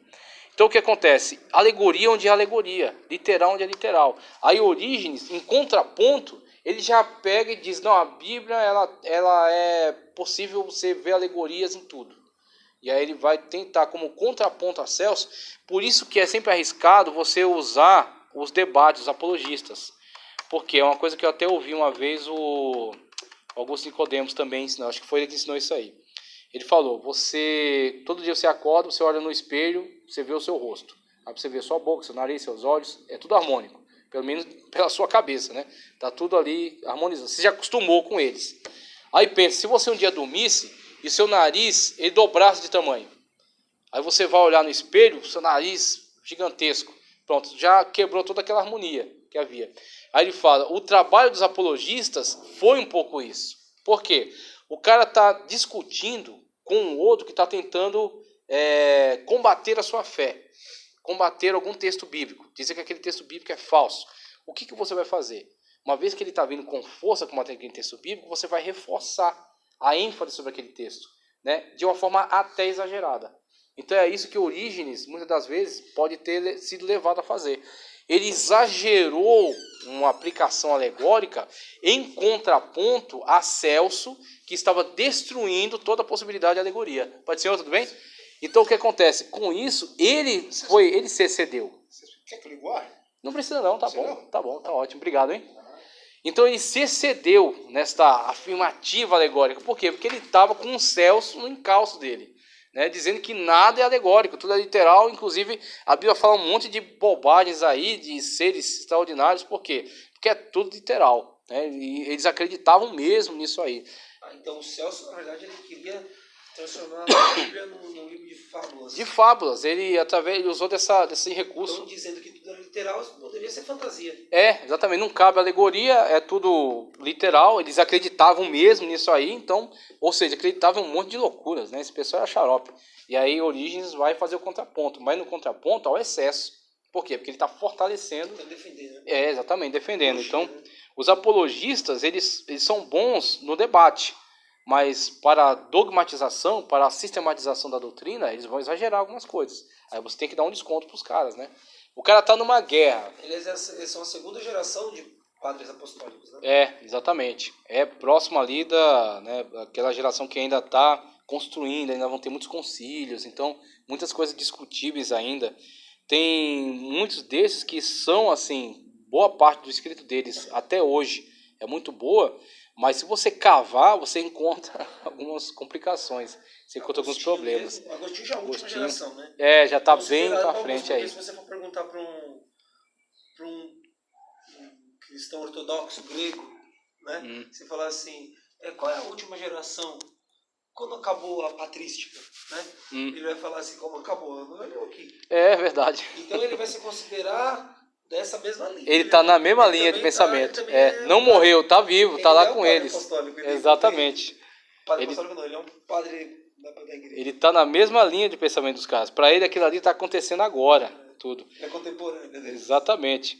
Como figura literária, a alegoria é uma metáfora estendida e um recurso literário válido e útil, porém, como sistema de interpretação, mutila o texto. E aí ele vai dar o problema da alegoria. De acordo com o método alegórico, o sentido literal e histórico das escrituras é completamente desprezado. Cada palavra e acontecimento são transformados em uma alegoria de algum tipo. Bultmann chama os tipos de interpretações alegoristas de alegorese e não alegoria. O método alegórico despreza o significado comum e ordinário das palavras, especulando sobre o sentido místico. E aí, meu irmão, quando parte para o sentido místico, aí você tem um campo de especulações. Tá? Você tem assim, uma liberdade especulativa extraordinária, que aí tudo o cara espiritualiza. Era isso aqui, mas não era bem isso aqui. Na verdade, isso aqui era algo espiritual, isso aqui era algo, né, que Deus estava usando isso aqui para trazer um outro significado. Aí vai ao sabor do momento, né? Porque a mística, pelo que eu estava vendo, o misticismo é a maneira do homem se encontrar com Deus. Né? E a mística seria Deus falando com o homem. Pois é. Então aí é que ele vai dizer que, como entra a mística, ele vai dizer que é uma inspiração direta. Exatamente. Ele vai achar que tem essa liberdade. E aí, essa liberdade que é o perigo, né? O método alegórico ignora a intenção do autor, então isso não é importante para eles, porque é importante a intenção do leitor, do místico. O místico está encontrando coisas ali que muitas das vezes ele encontra alguma coisa, ele diz que nem o autor sabia disso. O autor fez isso, profetizou isso, viveu isso, foi capturado, mas nem o autor tinha competência. Porque eu sou místico, eu estou interpretando isso aqui conforme uma inspiração especial. E é onde entra todo o perigo. O intérprete que usa o método alegórico rejeita os métodos válidos de interpretação. A autoridade básica da interpretação deixa de ser a Bíblia e passa a ser a mente engenhosa do intérprete. Vamos continuar. O método alegórico foi usado pelas escolas filosóficas gregas no afã de interpretar os poemas de Homero e Hesíodo e reduzir os problemas teóricos e religiosos entre a tradição religiosa e a herança filosófica. Então, uma vez que a herança filosófica começou a crescer e se tornar importante, esses textos de Homero e Hesíodo, alegoria neles, para poder eles continuarem tendo alguma validade. Filo provavelmente foi o maior defensor do método alegórico. Acreditava que o método literal era uma forma imatura de compreensão que deveria ser superado pelo alegórico. Olha como é que eles entendiam a coisa, né? Não devemos confundir o método literalista, hiperliteralista ou letrista. Literalista, hiperliteralista e letrista, com o método literal ou linguístico-gramatical. O método literal reconhece princípios de tradução e interpretação não reconhecidos pelo seu oposto. As fraquezas do literalismo são que alguns textos são observados em detrimento a outros. Ignora-se a situação histórica, usa textos de prova isolados para provar outras doutrinas e tradição eclesiástica com sentidos diferentes do propósito do texto. Aceitam a inspiração mecanicista das Sagradas Escrituras. Então temos aí o perigo desses métodos, excesso de método alegórico e também desse método que chamam de letrista ou hiperliteralista. Então é um método gramático literal, tá certo? Histórico literal, histórico gramatical, ele deixa que o texto diga, ele deixa que o texto dê as dicas do que deve ser aplicado ali, tá certo? Então aquilo que o texto dá ensejo para uma leitura literal, ele não alegoriza, porque o próprio texto está dando a entender que ali existe uma narrativa de fatos históricos. São fatos miraculosos que não podem ser comprovados cientificamente. Problema da ciência. A ciência não tem competência para analisar milagres. Isso foi um milagre. Isso foi um milagre que aconteceu na esfera humana, tá certo? Eu posso ir um pouquinho mais? Acho que o pessoal está trabalhando ali, não vai ter problema. Então veja, com isso, você tem essa questão, né, do hiperliteralismo que ele coloca aí, esse letrista. Esse letrista, me parece, ele usa uma outra palavra, mas me parece o que ele vai descrever aqui como ditado verbal. Ele vai começar a descrever aqui. Então o ditado verbal tem aquele problema que eu falei para vocês. A Bíblia Sagrada, mesmo que o cara tente usar o ditado verbal. O ditado verbal me parece até uma questão apologética também, da pessoa combatendo essa leitura do sensus plenior de uma forma incorreta, de uma teologia liberal, Então, como o cara está totalmente contra a teologia liberal, ele cai para o ditado verbal. O ditado verbal ele diz, não, Deus ditou cada palavra da Bíblia. Se Deus ditou cada palavra da Bíblia, por que os livros são diferentes entre si? Então, não se sustenta. Por mais que pareça que você está querendo supervalorizar a Bíblia, você está criando uma armadilha para você mesmo. Quando você começar a analisar os livros e as diferenças, né, de forma de escrita, né, as diferenças literárias, você vai ver que não se sustenta. Por que Deus falou dessa maneira aqui? Até no mesmo livro você tem diferenças. No mesmo livro, então Moisés começa a falar de uma forma lá em Gênesis, a linguagem dentro de Deuteronômio é outra. Isso favorece até o surgimento daquelas escolas diferentes, né, de textos, mas que a gente acredita que na verdade seja simplesmente uma forma de linguagem diferenciada. Se você for ver bem, você tem formas de linguagem diferenciada ao longo do seu dia. Você tem uma forma de conversar com seu filho que não é a mesma forma de conversar com seu chefe. Então, se uma pessoa pode, num dia só, adotar diferentes narrativas, por que um autor não pode, ao longo de 40 anos de escrita, adotar diferentes formas de escrita? Não há nenhum absurdo nisso. Então, Moisés escreveu de uma forma em Gênesis e de outra em Deuteronômio, porque os textos têm objetivos diferentes, têm formas diferentes, né? Ortodoxia. A doutrina ortodoxa prevalece durante cerca de 18 séculos da história da Igreja. Essa doutrina foi ensinada pelos pais da Igreja em geral, com poucas exceções. Os teólogos ortodoxos têm afirmado que a Bíblia é a palavra de Deus inspirada de forma verbal e depois escrita por homens autorizados por Deus. Porém, com as tentativas de explicar as disparidades existentes no estilo e na cultura dos autores humanos, ocorreu a divisão da unidade da ortodoxia. Pronto, a ortodoxia ela trabalha a dupla autoria, Deus e homem estão escrevendo esse livro, tá certo? Esse livro é teopneus, é inspirado por Deus. Agora, conforme a discussão vai se tornando mais complexa, vão surgindo subdivisões. Mesmo o grupo que era coeso, vão haver pessoas que vão entender de maneiras diferentes. Os dois entendem que Deus inspirou os autores, mas uns vão a um excesso, né, um exagero, e outros tendem a se manter mais moderados. Na divisão ortodoxa surgiram duas opiniões. A opinião do ditado verbal, que afirma que os autores humanos registraram apenas aquilo que Deus havia ditado, palavra por palavra, e os que defendem o chamado conceito inspirado, que afirmam que Deus inspirou somente os pensamentos dos autores humanos, e eles escreveram os pensamentos inspirados em sua própria cultura, de acordo com a capacidade de cada um. Pronto, aqui ó, na segunda, você tem a participação maior do homem, porque ele deixa sua marca autoral. A sua marca autoral é a marca do seu momento, a sua cultura, a sua forma de ver o mundo, a sua cosmovisão. Então Lucas tinha uma forma de ver o mundo, diferente de Mateus. Lucas era gentil, Lucas era do mundo gentil, Lucas era grego. Né? Lucas tinha, vamos dizer assim, um método mais científico do que Mateus, né? Então, do que João, que Marcos até. Então, Lucas, ele diz que ele fez uma pesquisa, que ele procurou de todos aqueles que conheceram os fatos, né, que ele teve muita atenção em registrar tal como foi descrito. É interessante que ele está usando um método até do... Qual é o nome dele? De Tucídides, né? Tucídides. Que é um historiador. Certo. Que essa questão de você analisar, fazer... Análise, através de testemunho das pessoas. Muito bem, comparar entre eles, né, para você chegar à verdade. Né? Lucas era grego, então? Lucas era grego, né? Lucas era grego, do mundo grego, então ele partiu desses métodos, né, que eram conhecidos já por ele. Então ele teve contato com essas culturas e a partir delas, e aí onde entra a inspiração? Lucas, ele só registrou aquilo que o Espírito Santo queria que fosse registrado, mas o método pelo qual ele chegou a essas narrativas foi o método dele, o método que ele entendia. E o Espírito Santo de Deus, ele queria exatamente isso. Ele queria alguém que fizesse esse trabalho. E para esse trabalho, Lucas era a pessoa certa para esse trabalho.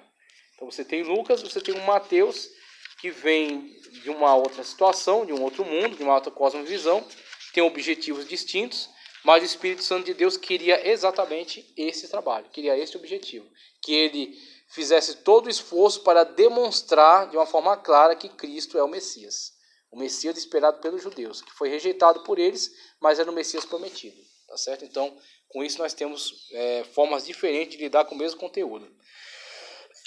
Ele traz uma base bíblica, pode falar. O grego do O grego de Lucas é o mesmo grego koiné também? Ou é diferente? É koiné também. É um grego koiné. Então, ele descreve para pessoas que não têm muito conhecimento. Exatamente. Não é um grego clássico, que é né? Ótico, né? Que aí depois vai surgir o grego bizantino no futuro, né? Que eu acho que sofre uma outra modificação para o grego moderno.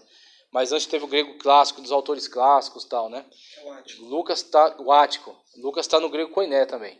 Tá escrevendo. O objetivo dele é que o texto tenha alcance mesmo, que seja difundido, que tenha leitura por pessoas mais comuns, né? Então ele tá. Só que mesmo no grego koiné, ele tem muita habilidade. O texto dele é de muita qualidade. Então, uma vez eu vi uma comparação, eu vi no F.F. Bruce. Ele disse que se você comparar, né, o que veio para nós, né, de textos, né, de João e de Lucas, é um abismo que você tem entre eles. O texto de João, assim, João foi um homem, um grande homem de Deus, um homem inspirado. O texto dele tem o mesmo peso de inspiração de Lucas. Só que técnica é outra coisa. Então, João, a técnica de escrita dele é bem fraca mesmo. Você vê, é um cara saindo do judaísmo e pegando alguns elementos da cultura grega e fazendo uso deles, mas a partir de uma mentalidade judaica. Então, aquela não é a língua materna dele. Ele está numa outra língua que ele aprendeu ali do jeito que conseguiu para poder se expressar. Enquanto o Lucas está em casa. O Lucas está nadando de braçada. Ele tem todas as técnicas de escrita, né? Inclusive, ele é o único autor que põe um prólogo. Só Lucas tem um prólogo, né? Que ele diz o que ele vai fazer no texto. Só ele tem, todo o Novo Testamento. Só para você ver a técnica do cara, né? Então, são outras coisas. Então, com isso, ele dá a base bíblica que ele passa aqui, ó. Texto de 1º e 2 Timóteo 3,16 é a maior prova bíblica para afirmar a inspiração divina. Veio por meio de ditado verbal. Então eles dizem que eles tomam até o texto de Timóteo para comprovar a questão de ditado verbal. Aí ele vai usar o texto de Êxodo, que é um ditado verbal mesmo. Isaías 38, o Senhor ditou as palavras, né? Segundo livro de Samuel 23:2. O que eles fazem aqui? Esses textos que eles estão usando aqui, nenhum deles está errado. Todos estão certos. Todos estão certos. Todos são ditado verbal. Agora o problema não é que eles sejam ditado verbal. O problema é que os outros sejam. Esses textos são ditado verbal, mas não necessariamente os outros. Então, esses textos aqui, o decálogo. Deus disse para Moisés: não matarás, não roubarás, não, tal. Aqueles textos, inclusive, diz que Deus gravou na pedra e entregou a Moisés. É mais que ditado verbal, né? Então, obviamente são. Mas exatamente, é o autógrafo ali entregue pela mão de Deus. Só que a Bíblia não é inteira assim. Então, não é porque ela não é inteira ditado verbal que ela não tem autoridade. Ela tem a mesma autoridade. Só que aqui é ditado verbal e ali é uma inspiração. Então, ali o autor foi inspirado e dentro do seu contexto, dentro das suas possibilidades, da sua linguagem, o Espírito Santo guiou para que entrasse na Escritura só aquilo que ele quis e de fato que participasse, entrasse para a Escritura. Aí ele vai discutir, ó, aqui embaixo, inspiração conceitual de Strong. A inspiração conceitual, o que ela é? Ela é um passo adiante nessa questão da inspiração não letrista, né? Diferente do ditado verbal. O que ele vai fazer? É 3 visões, né, que você falou, letrista, dentro do histórico gramatical. Isso. E a outra? Você tem no livro, ditado verbal. Aqui no livro ele passou 3, que na verdade são palavras sinônimas, são diferentes para uma... Ele diferenciou somente histórico, gramatical e esse letrista que ele chama. Letrista que é aquele ditado verbal. Então esse letrista é essa hiperliteral. Literal e hiperliteral. Então, literal, ou seja, existem trechos da Bíblia literais. Existem alegóricos, existem figurativos, mas existem literais. Enquanto um quer tudo alegorizar, o outro diz, não, existem partes literais. Aí o outro é hiperliteral. Não, é tudo literal. Aí também é outro excesso. Qual que é o que quer tudo alegorizar? Esse que alegoriza tudo, por exemplo, na escola de Alexandria, ela parte para uma alegorização extrema, mas em função da discussão que estava tendo, né? Em função daquele debate. Agora, hoje, estão se praticando, talvez não em ligação com a escola de Alexandria, acredito que não. Mas hoje alguns estão usando essa alegorização extrema com objetivos escusos. Então você tem praticantes de exegese, né, que querem incutir na Bíblia alguns objetivos, né, através dos quais eles promovem campanhas, promovem arrecadação de dinheiro, promovem desafios. Tem agora, saiu, a gente está ouvindo no rádio, o desafio da fronha amarrada. O pessoal amarra a fronha e leva para a igreja, e lá quando desamarra, as bênçãos acontecem. Então, como fundamentar? Como dar base bíblica? Porque eles ainda têm que dar base bíblica. Talvez chegue um momento que eles nem precisem mais. Então, aí já... né? E não vai precisar mais ler a Bíblia também. Né? Exatamente. Fica só em cima da inspiração do apóstolo, a inspiração do bispo, a inspiração... O cara se tornou a própria Bíblia. Ele é a Bíblia da sua igreja. Né? Inclusive, aquela igreja é a igreja dele. Né? Ele é a figura central daquela igreja. Então, aquilo que ele diz é texto canônico. É incrível como os Estados Unidos, um país com tantos homens assim, né? Teólogos, muito mais que aqui, e não são de hoje, não conseguiu combater, né, tantas heresias que ocorreram lá, né? Por exemplo, Davi Koresh. Sim. E esses outros caras, entre outros nomes. Olha, se eu for te falar sobre isso, o que eu acredito... A Guiana Francesa, né? A Guiana Francesa lá fez uma desgraça também lá, matou o pessoal. Eu acredito que a coisa, analisando antropologicamente, eu acredito que isso está muito ligado também ao desejo que as pessoas têm, não de serem necessariamente enganadas, mas de ser facilitado para ela alguma coisa. Quando você traz para ela algo que a desafia, a confronta, exige dela alguma coisa a mais, ou exige dela um nível de maturidade que ela não alcançou, porque o evangelho, assim, tudo bem, você pode até começar como um neófito, como uma criança, mas o evangelho exige que você amadureça. Então, a carta aos Hebreus, por exemplo, o autor dá um esculacho nos leitores, falam, vocês já deviam ter amadurecido, e vocês estão ainda em coisas, no fundamento da fé, já deviam ter passado adiante. Né? Aí, o cara, assim, ele dá um show de pegada assim, alegórica, né? Tipologia. A carta aos Hebreus é extraordinária. Eu quero chegar no céu, quero parabenizar esse autor, conhecer ele, parabenizá-lo, porque ele dá um show de tipologia ali. Ele fala, vocês já deviam estar nessa pegada aqui. Onde vocês deviam estar? E vocês estão aí falando de coisas... Pior que ele fala que escatologia é coisa básica, né? Isso aí que quebra. Pois é, quando exatamente. Quando eu li aquilo que ele falou que escatologia era uma coisa que já era pra gente ser mestre nisso. Exatamente. Devia ser mestres nisso. Acabou. E aí mostra que não tem como confiar naquelas pessoas, porque estão muito imaturos ainda e sendo facilmente ganhos por falácia de judaizantes trazendo para eles... colocando nos olhos deles todo um prestígio daqueles cerimoniais, daquela coisa, e falando, tudo isso é passado, tudo isso já foi, esses cerimoniais já foram totalmente superados, né? Não, são obsoletos, Cristo já superou tudo isso. E aí, o que acontece? Essas pessoas, muitas das vezes, por que alguém consegue encher uma igreja inteira e tomar dinheiro das pessoas através de uma rosa ungida? Porque as pessoas não querem uma fé espiritual. Olha, Deus é espírito, Deus não pode ser representado, né, por nenhum tipo de objeto, imagem, escultura, quadro. Deus é espírito, você tem que ir espiritualmente, né, primeiramente entrar em contato com Deus, pedir perdão pelos seus pecados, entrar em comunhão com Ele e oferecer um culto racional, o culto da razão, não o culto do gesto, do pulo, ou da euforia, ou do êxtase, mas o culto racional, o culto pensado, o culto inteligente. E quando você chama as pessoas para isso, nem todas querem. Tem pessoa que quer ficar na ritualística mesmo. Ela quer assim, alguma coisa que seja fácil. Ela quer uma pessoa que diga tudo o que ela tem que fazer, porque ela não quer pensar. Então, muitas das vezes, esses caras eles crescem em cima dessas pessoas. Você pega a David Koresh, por exemplo, quando fizeram lá umas entrevistas, as pessoas pareciam zumbis. Elas pareciam que estavam num tipo de sonho, encantadas, sei lá. Se eu olhar para ela, você não viu uma expressão de uma pessoa pensante. Você viu uma pessoa que parecia que ela estava em outro mundo. Então, pessoas que de fato, elas não querem fazer nenhum esforço para ter um encontro com Deus. Elas querem que alguém diga o que elas têm que fazer e só. E diga, se você fizer isso, você vai chegar no céu. E ele começou a falar que era Deus, né? Começou como um pregador. Ele fez até um cartão que ele é o Messias. Foi. Isso aí. Ele falou ele que abriu os selos. Ele abriu os selos e tudo mais. Depois começou a falar que ele é o noivo. Aí quando ele falou que era o noivo, filho, aí começou a ficar com todas as mulheres. Ficou, porque o pessoal simplesmente se oferecia para ele, os maridos queriam que ele ficasse com as mulheres deles, porque ele era o noivo principal, né? Então, isso aí vem de uma mente perturbada, né? Então, aproveitando as mulheres. Quem alimenta isso aí são mentes perturbadas, pessoas que não têm, pessoas que têm muito problema, pessoas muito deficientes, muito carentes.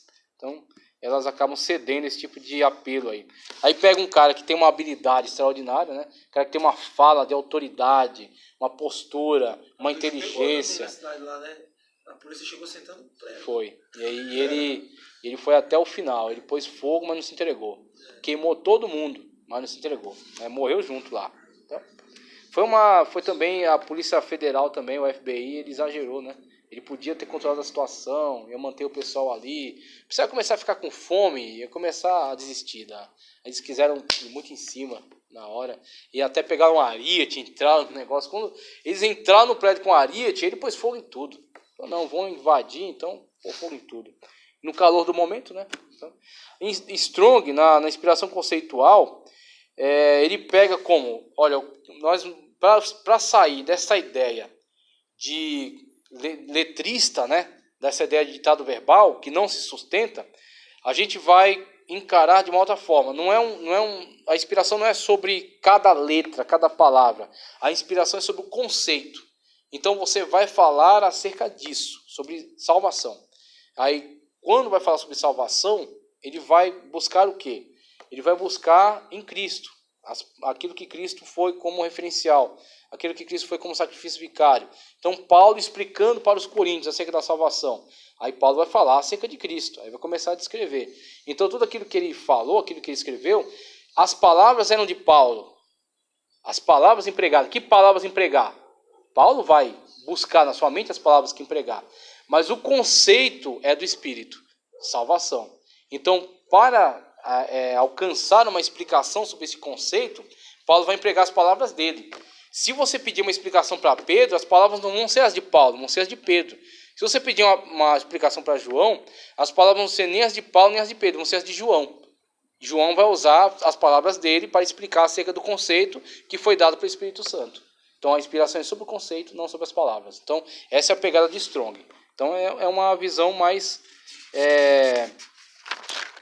coerente com as diferentes formas de texto, né? Mais diferente com as diferentes formas de escritura, com a marca autoral e tudo mais. Então uma inspiração conceitual, como ele coloca aqui. No liberalismo, o que ele diz aqui? O liberalismo surgiu após o idealismo germânico e a crítica da Bíblia. O liberalismo se opõe completamente à opinião ortodoxa que diz que a Bíblia é a palavra de Deus, ditada verbalmente aos seus autores humanos. Os liberais entendem que a Bíblia apenas contém, olha a coisa aqui, né? A Bíblia não é a palavra de Deus, a Bíblia contém a palavra de Deus. Quando você diz a Bíblia contém a palavra de Deus, você está abrindo aí uma brecha extraordinária para alguém se colocar acima, né, da Escritura e começar a dizer aquilo que é palavra de Deus e aquilo que não é palavra de Deus. Né?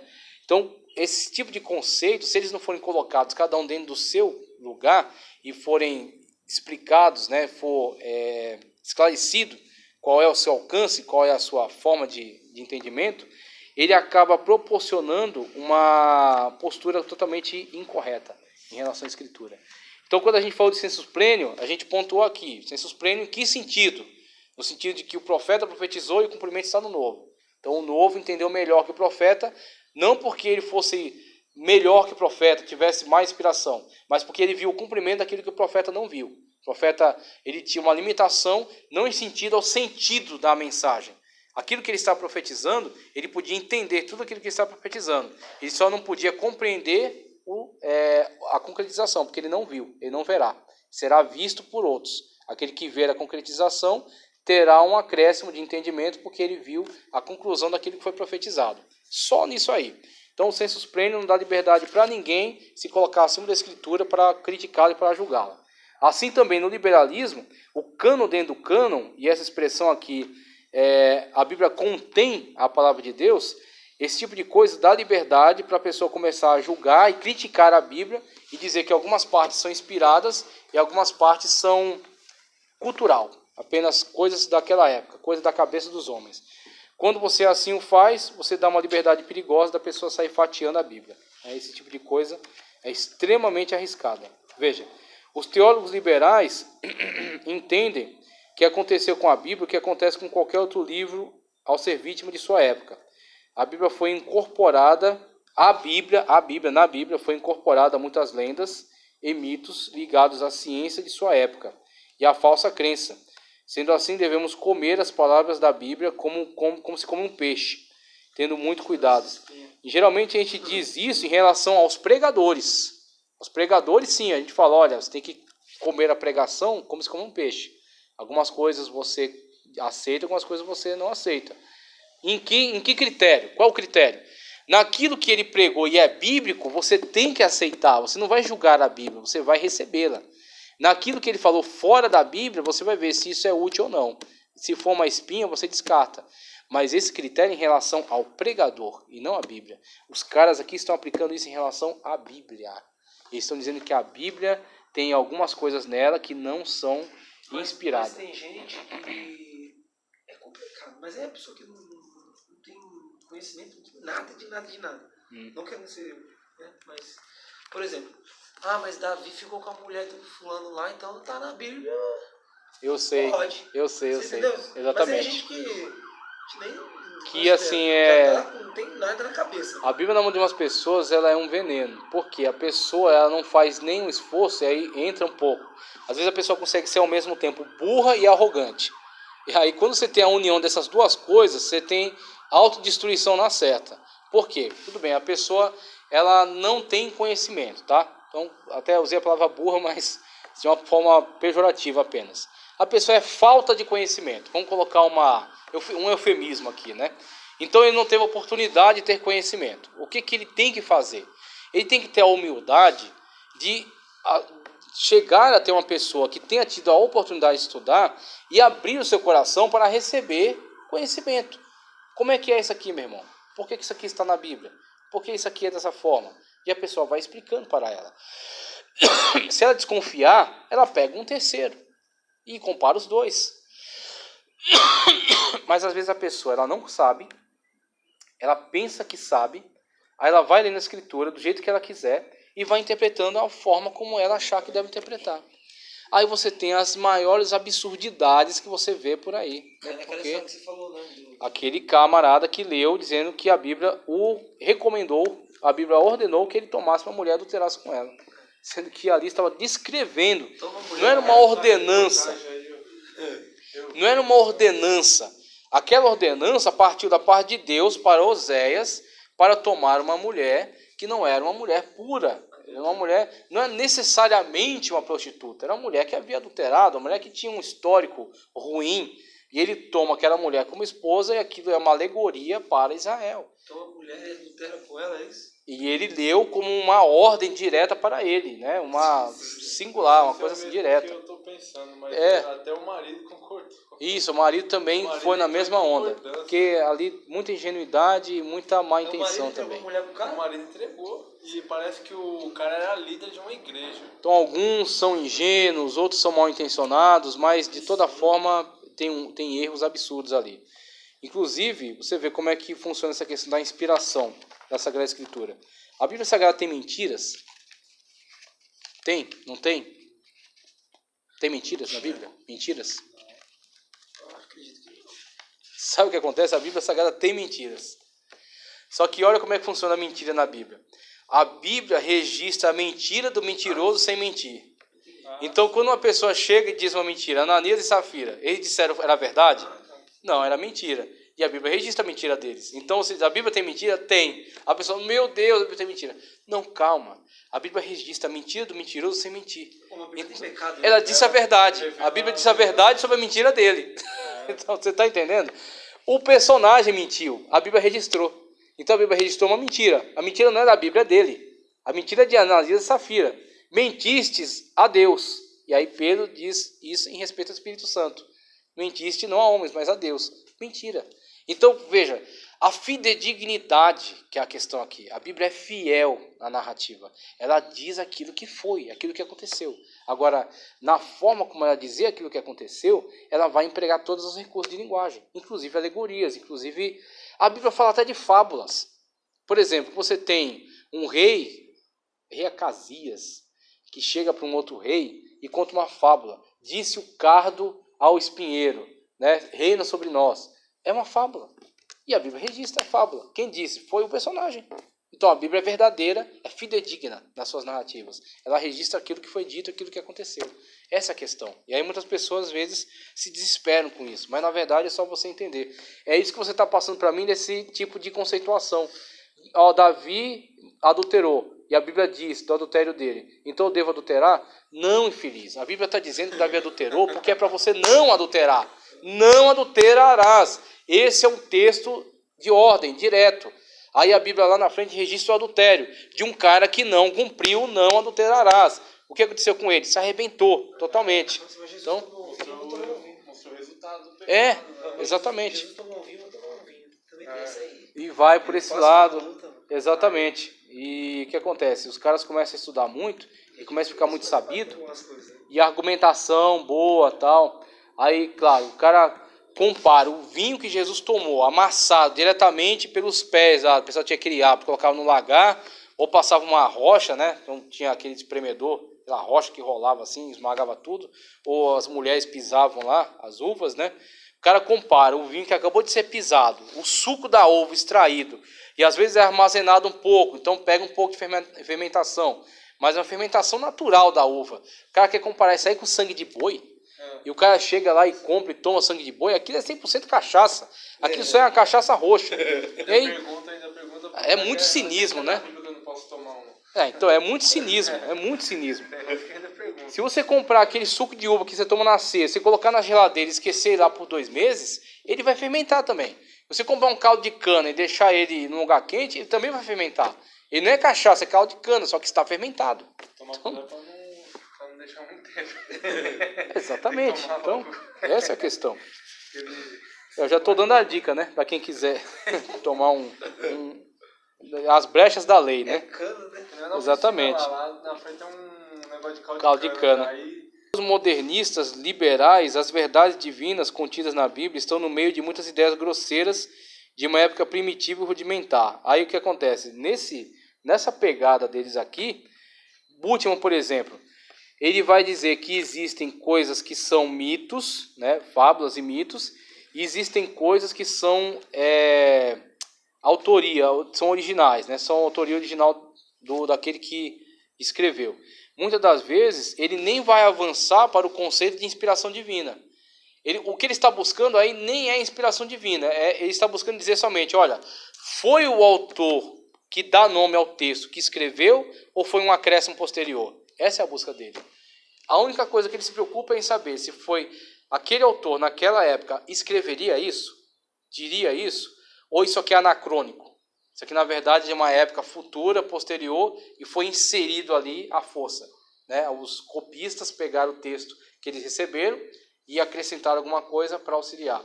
Como você tem alguns versículos, você tem a questão do texto receptus e texto crítico. Texto receptus, tudo aquilo que tem. Então, todos os manuscritos. Agora, claro, tem manuscrito que tem versículo que não tem no outro. Aí entra o texto crítico. O texto crítico ele vai dizer, olha, esses textos estão na maioria dos manuscritos mais antigos.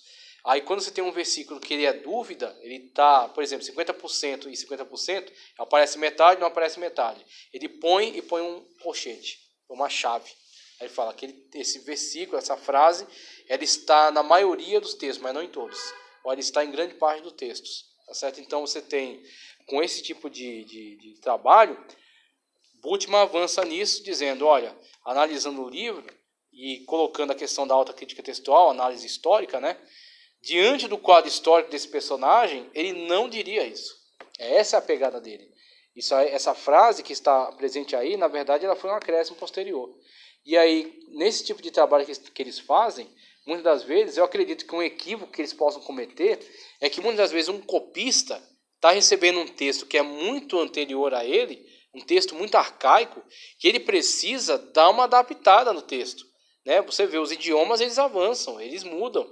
Então você tem um hebraico antigo, da época de Moisés, quando passa pelo cativeiro babilônico e sofre influência do aramaico, o hebraico vira uma língua diferenciada, ele não é uma outra língua, ele é a mesma língua, só que ele sofre alguma influência. Tanto que você vai ter os nomes modificam, os nomes são mais contraídos. Você tem Yehoshua, do Antigo Testamento, que é Josué, que vai ser Yeshua, do Novo Testamento, que é Jesus. Jesus, ele é o nome Josué arcaico, o nome Josué, e é Oshua, tá certo? Vai ser, depois da influência de línguas estrangeiras, ele é contrito, né, para Yeshua. E aí Jesus é dado aí o nome de Yeshua. Yahvé salva, ou Yahvé salve. Emanuel, né, Deus conosco. E aí você tem vários nomes. Miriam, né, do Antigo Testamento, vira Maria do Novo. E assim vai. Né? Então tem essas questões. E muitas das vezes o que Bultmann estava vendo como uma interferência externa, né, na verdade isso aqui não foi o autor, foi uma interferência externa, muitas das vezes foi somente uma adaptação que o copista fez. E o cara vê isso como uma interferência externa. Para encerrar, já é 11h30, né, já durante bastante tempo, conceito de iluminação. O conceito de iluminação está incorporado no pensamento modernista dos teólogos liberais. Tal conceito diz que as partes inspiradas da Bíblia resultaram através de uma iluminação divina na vida dos homens piedosos e religiosos da antiguidade. Esses homens receberam essa iluminação de acordo com a sua capacidade receptível. Aqueles menos receptíveis, com menos capacidade de compreensão, registraram a iluminação que recebeu de Deus, misturando-a com as errôneas ideias religiosas e científicas da época. Sendo assim, a Bíblia resultou num livro com vários níveis de revelações. Aí você tem uma gradação, né? Você tem aqueles caras que tinham mais contato com Deus, você tem um Moisés totalmente revelado. E você tem lá embaixo, sei lá, um Amós, que era tocador de gado, e Deus convocou ele para profetizar contra o reino do norte. Tá, mas ele era tocador de gado, a maior parte da vida dele nunca foi profeta, não estava na escola dos profetas. Então alguém pode dizer, a revelação dele não é tão pura, tem muita parte que é da cabeça dele. Então alguém que julgue na capacidade de fazer esse tipo de análise, ele está assim muito fora do conceito canônico. Está muito fora, ele está se julgando acima do cânon. Ele está na pegada do sensus plenior, numa leitura incorreta. Ele tem um sensus plenior sobre o próprio texto bíblico. Ele diz que ele conhece mais do que o próprio autor bíblico. E ele está na pegada do cânon dentro do cânon, dizendo que, na verdade, existe uma parte canônica e uma parte que é acréscimo advindo da mitologia da cabeça das pessoas da época. Então, esse tipo de conceito não se sustenta, não, ele atenta contra o cânon da Sagrada Escritura. São conceitos muito perigosos. Conceito da intuição. O conceito da intuição é o seguinte: o cara não teve necessariamente uma inspiração bíblica, que aqui vai se associar muito com Bultmann. Ele não teve necessariamente uma inspiração bíblica. Na verdade, ele está escrevendo um livro para a sua cultura, de acordo com a sua época, com as suas ideias. Só que como ele é uma pessoa inteligente, em algumas coisas ele vai acertar. Que é aquela coisa, a pessoa escreveu isso aqui é muito bom. Ele errou em algumas partes, mas algumas partes ele teve intuição. Então a intuição, ele teve aquela pegada, olha, como a pessoa que faz prognósticos. De acordo com o encaminhamento da tecnologia, acredito que em tantos anos vai surgir tal aparelho, ou vai surgir tal mercado consumidor. Ele está intuindo, né, a partir de uma visão, uma observação sobre a realidade. Então, esse tipo de interpretação tira totalmente o elemento sobrenatural da Bíblia. A Bíblia é um livro comum. Esse que é o final das contas aqui. A Bíblia é um livro dos homens, é um livro não inspirado, não é teopneusos, não é um livro divino. É um livro simplesmente humano. Então, essa pegada aqui ela é totalmente anti-sobrenaturalista. Ela não se sustenta de acordo com a visão ortodoxa. Neo-ortodoxia de Karl Barth, acho que eu não vou passar agora, que eu quero passar ela com calma, tá? Que a gente vai ver a neo-ortodoxia de Karl Barth e vai entrar no maneira de interpretação. E aí a gente vai dar sequência aí, conservadorismo, hermenêutica geral, mas a gente vai caminhando aí, tá ok? Então eu vou guardar para a aula que vem a neo-ortodoxia de Karl Barth, que eu quero falar com calma sobre ela. Tem até material aqui que eu trouxe de acréscimo. Vamos encerrar a aula, e aí sábado que vem, em nome de Jesus, a gente dá sequência aqui nessa matéria.